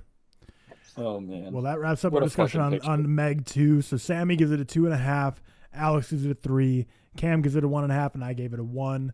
It is crazy, like the fact that this came out right after the whole Titan sub thing. There's like you guys mentioned, just like an allusion to that, even though obviously it was filmed way before that. Same token of like how White Noise from December of last year by Noah Baumbach like had a train in like Ohio derailing and creating a crazy toxic wasteland, and then that literally happened too. It's like just weird when like it's the Simpsons effect where like a movie just eerily predicts something that happens in real life right when it happens. But this is in Emma's top 10 of all time. Probably she loved it. Best movie more of her than life. the original. She liked to do more than the Meg. Absolute W. Probably not more than the original, but that's also probably in her top 10 of all time. She loves it. I love that. All right. Well, the last new release we're going to go over is The Last Voyage of the Demeter, and only Alex has seen it, Dracula on a boat. So you just got the floor here. Just tell us your thoughts on it because it's getting mixed reviews, but you are on the positive end. All right. So in preparation, I watched the original one of the Hammer movies with Christopher Lee and Peter Cushing. So I watched the original 1958 Dracula just because I heard Stephen King or whatever compare it to that. And in some ways, in terms of the gore and aspects, it kind of did remind me of that. And everything else, not in the slightest. But as far as Dracula on a boat, I liked it a lot. I'm not gonna lie. I thought it was very solid. It takes risks that I wasn't expecting from a rated R movie.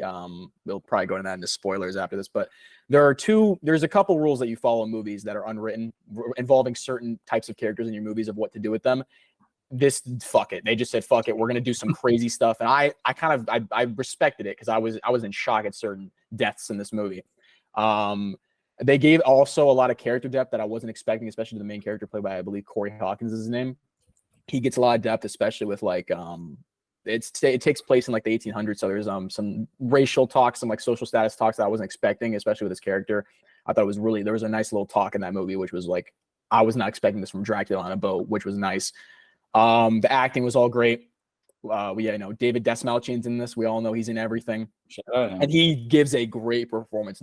He gives a really, he keeps reminding me why he needs to be in everything. Like, he is so good in this movie. Liam Cunningham, who plays Sir Davos in Game of Thrones, is really good. Also, to go back to that Hammer movie topic, they do a lot of narration over it, which was nice. It's very, Dracula movie to have a narration over. I thought that was pretty neat. And this movie is based off of one part of Bram Stoker's Dracula novel. It's where basically there's a crew members on a ship. Dracula's on the boat. They have to survive it. And the visual effects, the production, amazing. I can't tell what the budget is of this movie because it looks a little too good. Like, it looks like the ship was all practical.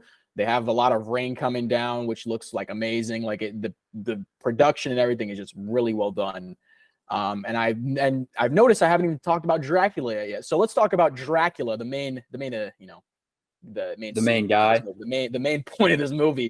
I'm not gonna lie, he was kind of the weaker aspect, which is kind of, it's crazy that I'm saying this, but listen, hear me out. So in my interpretation of Dracula, like what I like to see, they did do a different approach. I usually like my Draculas to be a little more charismatic, like Christopher Lee. He's the iconic Dracula, what you've normally seen, human face. He's just got a lot of gravitas.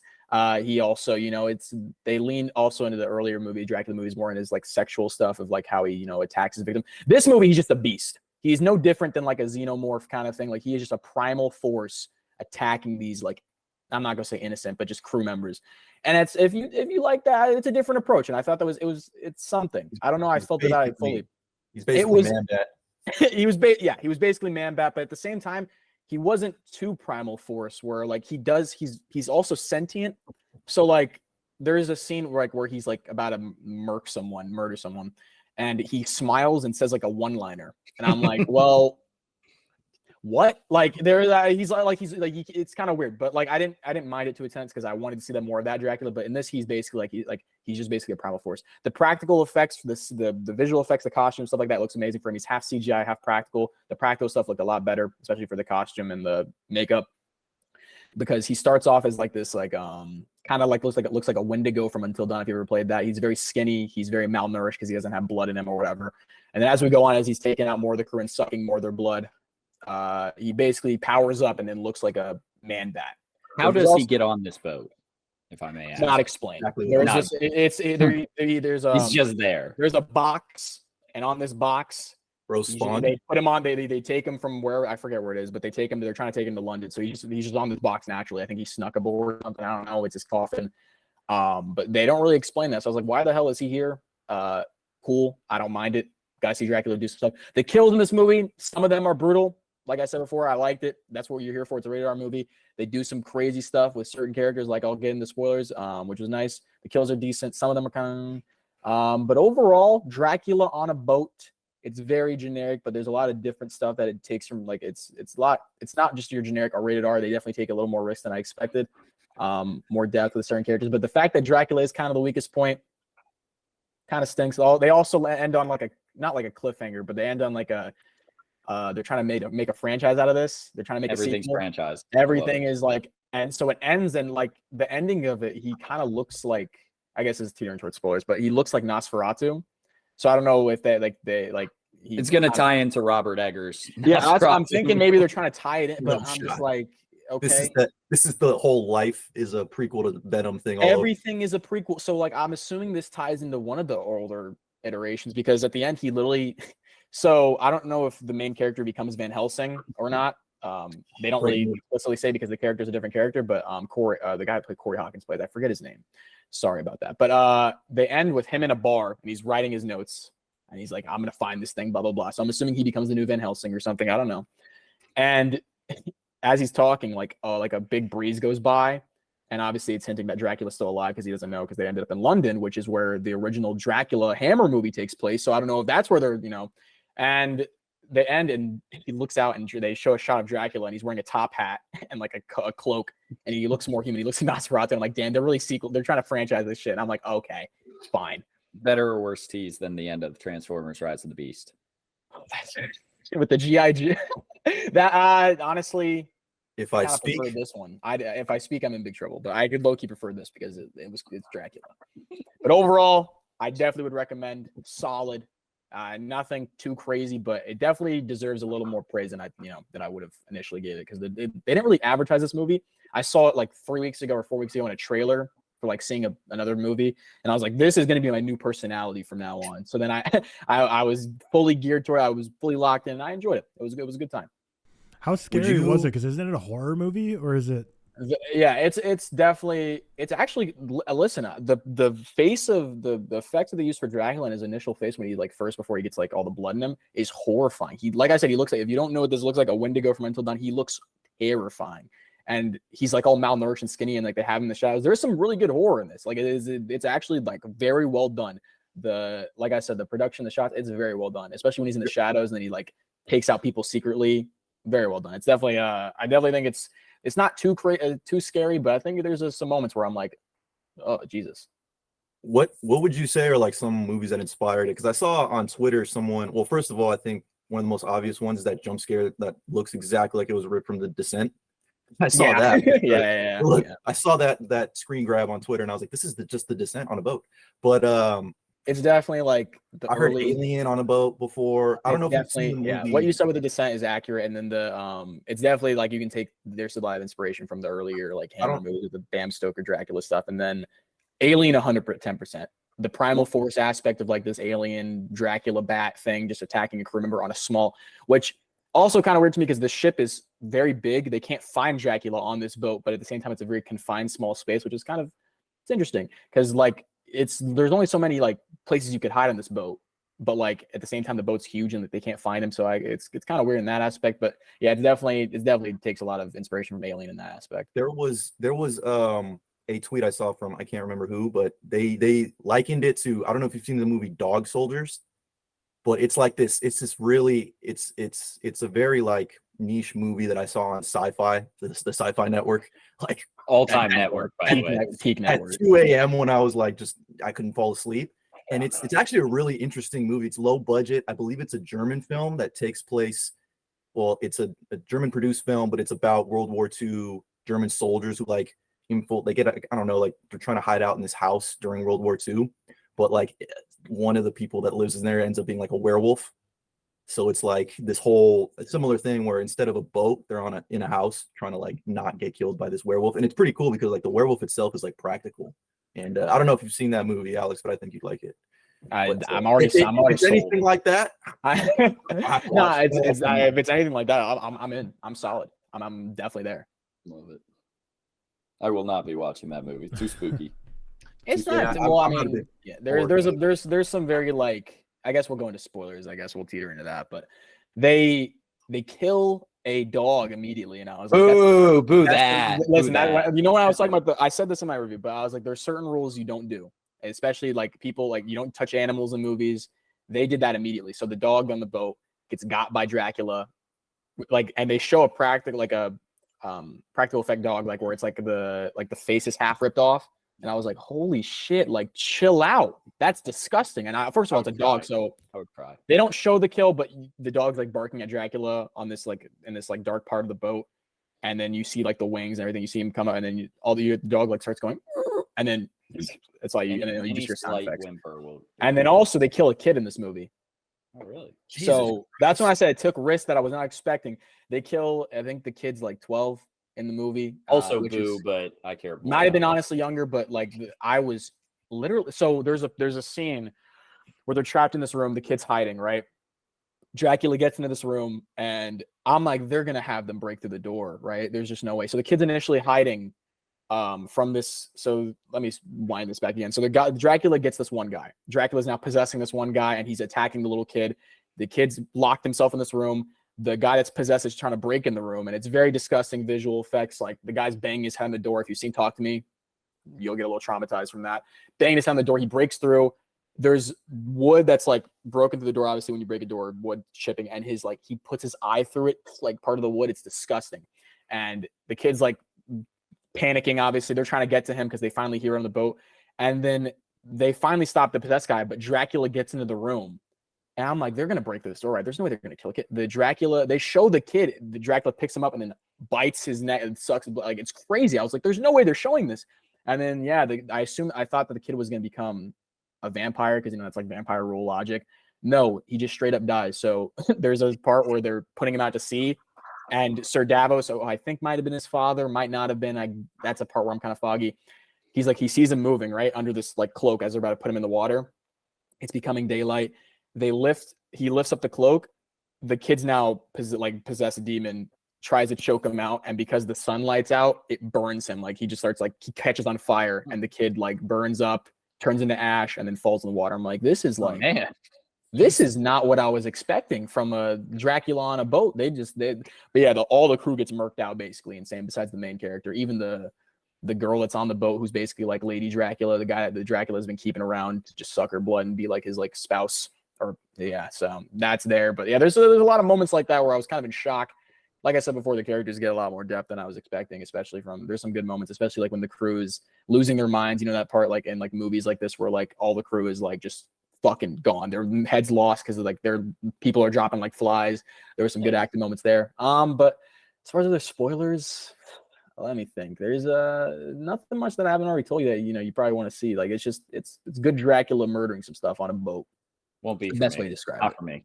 Hotel Transylvania, baby. Hotel Transylvania, as he said, man. All right, well, there you have it. All the new releases we've reviewed. Well, I guess we didn't touch on Heart of Stone featuring Gal Gadot. I know that has a lot of Oscar buzz around it, but no, I haven't gotten to it yet. I wanted to wait until I was, I had time to be able to just focus fully on that peak Gal Gadot performance that I'm sure is waiting for me. But yeah, let's get into our draft now. We got drafting. So I don't know what to call this draft. It's like the most Sigma male movies, the most Chad movies, the most literally me movies of all time. Any of those fit. Just the classic movies that are memed endlessly on Twitter as people saying, I'm literally him. Yeah, so the order we got today, we're going to go 5 rounds. We got Alex with the first pick, then Cam, Sammy, then Tyler. And I'm sure you all have seen some of the Real Talk podcast, so you know the snake draft. It's going to go Alex through Tyler, then Tyler back through Alex. We'll snake our way back and forth. So first pick in the overall draft is Alex. Most literally. All right, let me look at my picks because this is tough now. I wasn't expecting to go first. Now, there are some very obvious picks that I could go with here as far as Sigma movies. There's one in particular that I think is probably the number one, but I'm not going to go that because this person is literally me. I'm going to go with my first pick, Blade Runner 2049. Fuck you. It's just, I'm Ryan Gosling. People say I may have mentally, no, I'm literally him. That is me. Yeah, I would have been shocked if Blade Runner 2049 was not a first round pick. So first off the board, I mean, it's literally your profile picture right now on Twitter, isn't it? So it's literally you. I wish I had the picture. I wish I could have the tape on right now. Yeah. But yeah, you look lonely right now. You look lonely. Damn, should have put the tape on. That's crazy. For myself, I'm not necessarily literally him by any means, but this is the most Sigma male, most what I want to be kind of movie. Hype up. My dog's here now. I'm going with Spider-Man Into the Spider-Verse. It's just peak Sigma movie because if you're not all on that movie, it's peak. It's just perfect. So that's my movie. Classic Cam, always trying to get Spider-Verse in the drafts. Always. I'm getting pushed. Wait, sorry. Did you say into or across? Into. Okay. Gotcha. Could be anyone. I mean, across might have even been better. Like Miguel O'Hara, literally. Yeah, because Miguel. Yeah, I'm surprised you didn't go with that. Sammy, your pick. I am so happy. I got my joy back. I can't believe this is my life. Okay. I can't believe I got this pick. It's insane. With the 3rd overall pick in the 2023 Real Talk Sigma Male Draft, SammyJReacts selects the Batman, Robert Pattinson, because I am literally him. Put the mask on. Go get the mask right now, bro. If you don't put the mask on, just put the mask on. Oh, he's got it right there. Don't act like you're going that far. We know the mask is right next to you. If you can still hear me, Sammy, be honest with me. Are you did you set up your background, or is that just what your bed looks like always with the posters and stuff? I know mom's gone. She's not here right now. Sorry, folks. There he is. It's literally him, guys. It's literally him. He's literally losing oxygen. I didn't know this draft was just literally. Can't breathe in that. It smells like latex. It's not good. And this is Christian Bale's mask too. I couldn't keep it on the entire time. Don't be a coward. Keep it on the entire time. What were you asking when I went to go get that, by the way? Did you set that bed up for this? No, this is just a spare bedroom where I work normally. Oh, okay. So you have I was like, no one sleeps here, so I'm just gonna throw a bunch of posters that I got on the bed. I like it. YOLO. Beautiful. It's good background. Oh, okay. I don't like having the fourth pick in this because I was not gonna. Into the Spider-Verse was on my radar, but the Batman and Blade Runner 2049 were definitely on my radar. Yeah, it's tough because like I have a different definition in my head of what literally me means as opposed to like Sigma male movies. So we're gonna kind of blend the lines there. But I'll go for Nightcrawler first round. Might be a little early, but Lou Bloom. Okay. Literally me. Literally you. Literally me in high school with my friends. All we did was just like film shit all night, stupid stuff, and just try and post it and try to get film shit, and then also film a dead body. Let and someone let die. your- Let someone die. Hey, and just hey, leave them. anything- Your Scream in the employee mirror. die on the job is insane. anything for the Scream in the mirror clicks. like Yeah, I've done that. I can't even count the number of times I've smashed a mirror from screaming for my own personal regret in life into it. So Nightcrawler, and then starting the second round off, I will go with,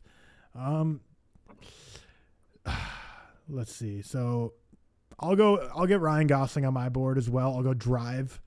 No, why would Nice. you do that? That's Oh my literally- God. Because that was the one I was most That's confident was not insane. going to make it back to me. I it's literally early for hate me, myself. but were you? Yeah, I wouldn't be surprised if Alex was going for a full Ryan Gosling pick. I with was his- going for a Ryan Gosling sweep. I was. Hey, you still can for sure. Yeah, he has plenty. Sam, your second pick.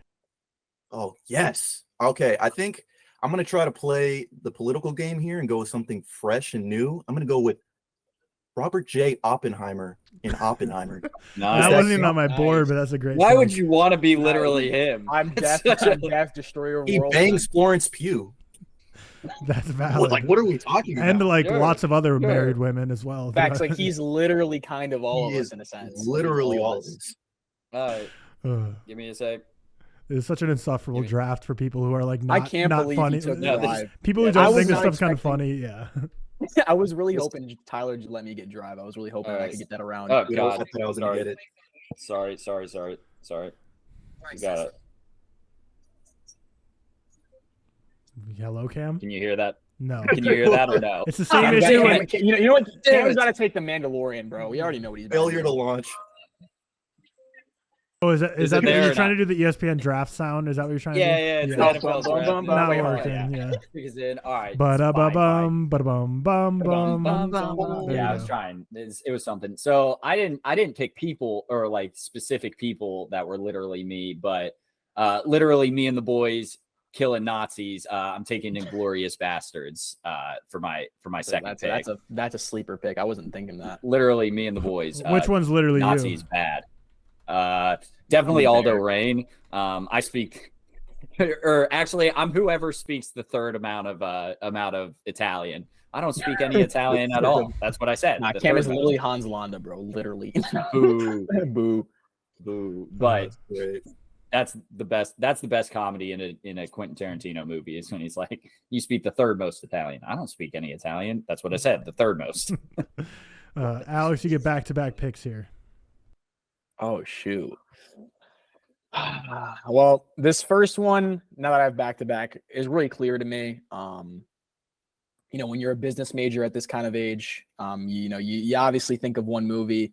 And I have to go with The Wolf of Wall Street. That's a very just very Sigma grind set. You know, I'm just womanizing, awful person. That's the kind of movie One you day, go for. one day when you get arrested for embezzling all your TikTok creator fund money, we'll be able to post your mugshot and be like, he was literally him.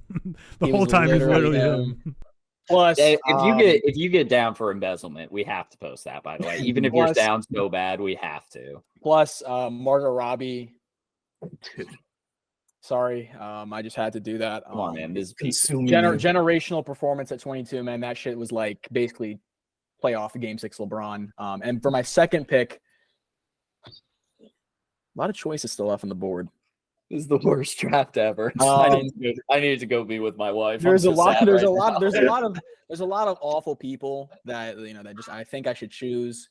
I think I'm gonna have to go with though a movie that has pioneered a new generation of assholes. A movie that if you go to New York, you're gonna find one of these kind of people. I'm gonna go Taxi Driver. Ooh, that's a great one. That's a great one. So just Joaquin Phoenix and Joker. The Taxi Driver definitely took influence from Joker. 110%. Yeah. 100%. Plus, we all hate ourselves. It's perfect. For myself, again, me and the boys were just being a mob. I'm gonna take Goodfellas.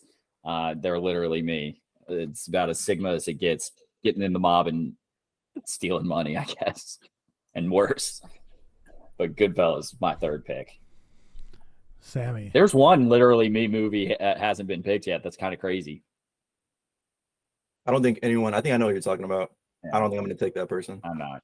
I think I'm up next. I'm in between a couple of like just odd. This might be like, you know, you see the kid with potential in the third round. You're like, I need to get that kid. He's got raw potential. I'm going to go with Rorschach and Watchmen because you're not locked in here. I'm not locked in here with you. You're locked in here with me. I love that line. Zack Snyder has been officially picked, so I'm sure a certain sect of people will be happy for that. That is very like you're gonna get the Snyder Cult. You're gonna get the Snyder Coleman. Is he? But it's okay. All right, so this one, let's see. So I have back to back here.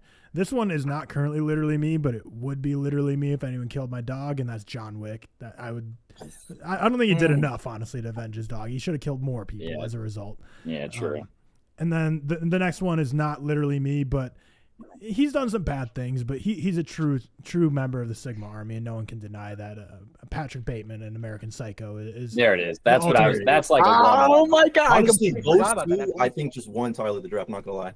I think those. I think that like should have been a 1-1. I didn't realize it would go this. Well, because that's the thing. Like, he's not literally me. Like, I'm not butchering up women, and I was never that successful as a womanizer. Wait, I thought someone took it already. That's crazy. We left that's probably the number one. Tyler, I'm not gonna lie to you, man. I'm glad he's not literally you. But I don't think any of those needed to actually be explained, other than the fact that I'm literally Batman. Let's see Cameron. I am literally Batman. You know, I would like to look like Patrick Bateman. Yeah. Sammy, you're up. Let's see Patrick Bateman. Okay, I can't believe we have another one. We're gonna go 3 in a row. You guys are gonna be like, I can't believe we haven't taken these people. I'm going Fight Club, Tyler Durden / the narrator. No. Mid club. That's a Because sleeper. my meds are at the bottom of a river. You know, that was the one I thought I would get back on the back end. Yeah, I thought that would have went a lot earlier, to be honest. Cam. Yeah, I'm going a couple. I think Brad Pitt might be my favorite actor. I think he's done bad things though, so maybe he's not great. But literally me just getting a statistician to do all my work for me. I'm going with Moneyball. That is literally me. Shout out. Literally shout out you in fantasy football season, just cranking the literally numbers. me in fantasy football. Just studying the charts, like analyzing everyone. Well, this guy's actually not bad. A better one for literally you, because no one else is going to draft this. This is not a spoiler, but draft day, that could be literally you. Fuck that trying movie. to construct your fantasy football team. Fuck that movie. Shout out Chadwick Boseman though. He's like the running back or something. He's Bo Callahan. If I'm not mistaken. His name Bo Callahan. I'm left in a position where I don't know what to do, man. I don't know if I have the strength to do what's necessary. I was really hoping I got Fight Club, but I think I'm gonna have to go with a new one on this list. One that I think is gonna wearing the shirt? A lot of men in this world. I'm getting emotional. Stop. I'm gonna go with Barbie. I'm gonna go with Ken. I was wondering if anyone's gonna pick that. That was gonna be my last pick. Good work. You know, that's the closest thing to me you'll probably ever see. I'm just Ken, man, and that's enough. You're Kenough. And I'm great at doing stuff. Everyone is Kenough.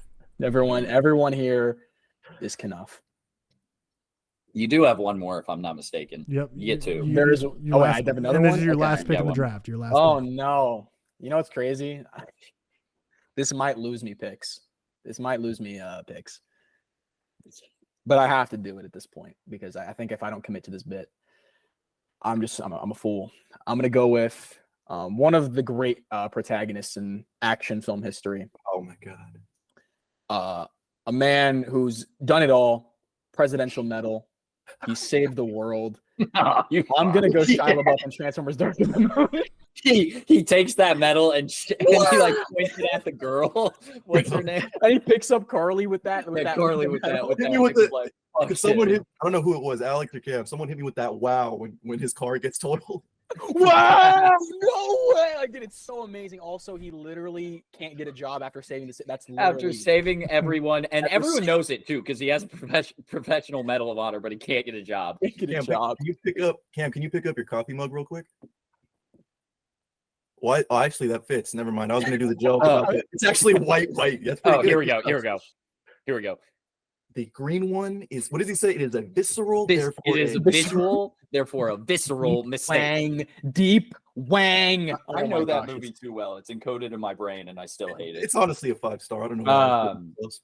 For myself, this is probably the most literally me I could ever get, to be quite honest with you. It's a father.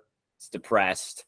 I'm taking after son. It's literally me, but I love my family. Love them all. That's a little. Yeah, I'm taking after son. Yeah, that's dark. Like, I just got a little sad. Yeah. I don't know. We don't have to be sad. I just got the today. Sunday scaries, guy. The spooky, You might have scary them Sundays. Okay, Oh, I think I'm up next. Okay, I need to clarify something. Can I take Shrek from the first half of Shrek, because he is Why not? quite Yeah. literally me. When he's out in the of my mud. When he's in the mud. Get out of my swamp. No, but that's not what I'm going to take. I'm going to try to, get some diversification in here. I'm going to go with Kill Bill, The Bride. Ooh. Okay. Literally her. Okay, She's literally literally her. me. Literally That's her. crazy. I I like was that. thinking about Alien. Sigourney For my Weaver's female one, literally I That's was a thinking good of well, I don't know if actually at this point I can't pick anymore. Black Swan's a good, literally me. Atomic Blonde, I was thinking of too. Tyler. Yeah, close last us pick in the out. draft, and I don't know which direction I really want to go here. I'll go with. Yeah, I'll just go with Joker. Society creating a menace, There it is. kicking me down. Taxi Driver's always Yeah, it's taken, so I valid. was gonna knock at Joker since it's so similar. One thing I almost wanted to do was pick The Whale, because sometimes if you're in an altered state of mind, go into that fridge. I've felt that before, where you're shoveling everything in your mouth, and you're like, you're so cooked. You're like, I don't even know how I could even eat more, but you just can. You just can't stop. You just feast. When you're What else down, did I have on my you're list? down. I think I had I don't know why, but I had Prisoners on my list. What's it called? The main guy, you lose your kid, just Paul like, Dano. where's my daughter? Like, No one taking Whiplash is a little crazy. I had that there too, but I was gonna. I had it on my list. I'll be honest. You guys didn't see it. I thought someone would get it like halfway. With the first letter of all my movies, I spelled Sigma, so I'm the most Sigma. That's I why do you- see that now. Oh, I wrote them all right. down. That's Honestly, very I think you impressive. won. Yeah. Okay, That's very- fine, you win. It's over. It's gonna go over the head of the voters, but it's there. Oh It's wait, the so most you did Sigma. you did Spider-Verse and Glorious. What was your G? Goodfellas, Moneyball, After Goodfellas, Sun. Moneyball. Goodfellas. That was well done. That's Bravo, crazy. That's bravo. actually- That's well What done. was your last one again? What was your last- After Sun. Yeah. That's when I was gonna go Alien, but I was like, damn, depressed father. I can throw that in. The Literally Spider-Man was fine. the only one I had a hard time explaining. I couldn't really find another S. I was maybe thinking Silence of the Lambs. That's literally not me, but No. face eating cannibal. Cannibal is Shrek. Shrek. You could have gone Shrek. Could have gone Shrek. I had Get I- out. Super bad. I- Super I- bad. I thought about Super choosing bad. Scar. You should have done Scarface for your S. Oh, I could have Scarface gone is really good. Scarface. I should have gone That's Soul and just literally been literally not me, happy. but Yeah, that'd be what good. else? What else is there? That Pulp Fiction, I guess. Up there. I had Pain and Gain on for my. I was gonna have one Michael Bay, and I was like either Pain and Gain or Transformers: Dark of the Moon. Sometimes Her feels like literally me. Her is a genius one. Oh, that's the peak Loving of your loner depression. Oh, my Lord. Falling in love with your phone. I thought about Casino because of Goodfellas. I was like, I could just get that there. I had No Country for Old Men. I thought about Baby Driver for a second. That probably would have been a decent one because The Town. tunes on, bro. Collateral, if you've seen that with Vincent, that's also just that actually is very me. I'm not gonna lie. The Batman was just a W though. Like I was really hoping. That's You the couldn't best take thing, the yeah. Dark Knight after the Batman, Right. but I think I couldn't because like the Batman I would have was taken good. the Dark. No, You could have. I think I would have taken for the Dark Joker Knight. maybe, You but could, like Bruce You wanna Wayne know. stinks. You wanna know? I don't know how I got these picks. So we did a snake draft. Are we calling it or playing a grid, Tyler? The grid would be too difficult to add into this, I feel like. But so just to summarize the picks, so Alex picked Blade Runner 2049, The Wolf of Wall Street, Taxi Driver, Barbie, and Transformers: Dark of the Moon. Cam picked Spider-Man Into the Spider-Verse, Inglourious Bastards, Goodfellas, Moneyball, After Sun, spelling out Sigma. Well done. Sammy with the Batman, Oppenheimer, Watchmen, Fight Club, and Kill Bill. And then Tyler with Nightcrawler, Drive, John Wick, American Psycho, and Joker. So yeah, That's let hell yeah. us know who that wins. rounds I out love the that. experience. That's beautiful. I spelled out Balfk, by the way. Perfect. That is Sigma. That's elite. This draft depressed me. I got to go see my family. So sad. Yeah, before we wrap Go up see this my wife episode, and just one last time, Alex and Sammy, let the people know where to find you. Alex, where's the best spot for people to find your stuff? Definitely TikTok. It's just Alex Coleman with 2 N's. And Letterboxd. Follow the Letterboxd too. Alex Coleman with 2 N's. If you want to find more stuff when you get there, if you like me enough, I have a link tree with all my links to everything. Do with that what you will. But once again, thank you guys for having me. I'm really appreciative of this opportunity. I love you guys. I've been loving this podcast for a while. This feels like I've made it. This is my mom and I made it moment. You know what I mean? But yeah, man. Thank you guys again. Yeah. Loved it. How about you, Sammy? Where can we find you? I share every single sentiment that Alex just had. You can find me at SammyJReacts everywhere. I'm quite literally everywhere, figuratively and literally. And mentally. So Letterboxd, YouTube, Instagram, Twitter. That's where you can find me. And yeah, man, I just want to say thank you. When I got the note that I was going to be on the podcast, I was like, me? I hit the Drewski meme, me. It was crazy. Just because I love watching you guys. Like I said, I think I mentioned this in a tweet before. I was just like, it's just fun listening and watching you guys, just talking to the boys. That's all it is. It's a great time every single time. So I really appreciate you guys having me on here. And one last thing, I do want to mention that let's pay our damn writers and actors because it's got to get that going. Yeah. W ending. Good job. W We didn't ending. mention that episode. Yep. And so yeah, I guess along that same note, like, of course, thank you too for joining. You guys were great fill-ins. You did absolutely incredible today. So this week on the real quick reviews, Cam and I watched Food Fight, which is an Unstruck company. So so it's an Unstruck company, but Doesn't still, make it good. Yeah, Doesn't make it good. If you want to watch this movie before our review, don't pay for it, please. Like, I'm not an advocate for stealing media, but please don't pay for this movie. This movie for don't give this studio your money. They're not worth it. Yeah. For your guys' awareness, the budget was $65 million and it made $73,000. That's literally it's literally like a money laundering scheme of a movie. It is money laundering. That can't be real, right? If you Google the movie Food Fight, just looking at the picture of it, you'd be like, this isn't a real movie. But it was. Cam and I watched it. It almost cost as much as Oppenheimer. It almost cost as much. $5 million. No shot. Are you sure that's right? And you're not saying 65,000? No, I'm dude. positive. Googled it, man. Google. We had a long discussion about how this thing's an. It's got to be an accounting error. No way. It took like 15 they minutes added to one make. zero. Yeah. Does it look like there's some high budget stuff? That's like No, dude. Look up just look up the picture of it right now. But but yeah. So make sure. If you want to watch in preparation for that, Food Fight's the movie review this week. Shout out to our executive producers from Patreon. We got 7Mod, Jeffy, Adam H16, Alexander Biscardi, Ben Leggy, Ben Hansey, Brody Young, Cody Whitney, Dakota Buckner, Dean Cotamanidis, Dylan Chip, Ferdinando 4, Hamish Edwards, Jimmy O'Connor, Jordan Gagg, Josh Hines, Luke Deerhog, Oscar Trinick, Reese David, Remy Walker, Rocco 1.0, Sean Morales, Stefan Johnson, Trey Artsy, Will Kim, and Zach Graves. You are all the true Sigmas here supporting us each and every week. But yeah, let us know who won the draft. Thank you again. Go check out Alex and Sammy, all their stuff that they've been mentioning. And that does it for the episode. Also, just a tease next week, episode 50, time travel. We already filmed it yesterday. It was me and Seth with Key and Film. So he's a guest next week. So go check that out when it comes out. But yeah, that's episode 49. Peace out.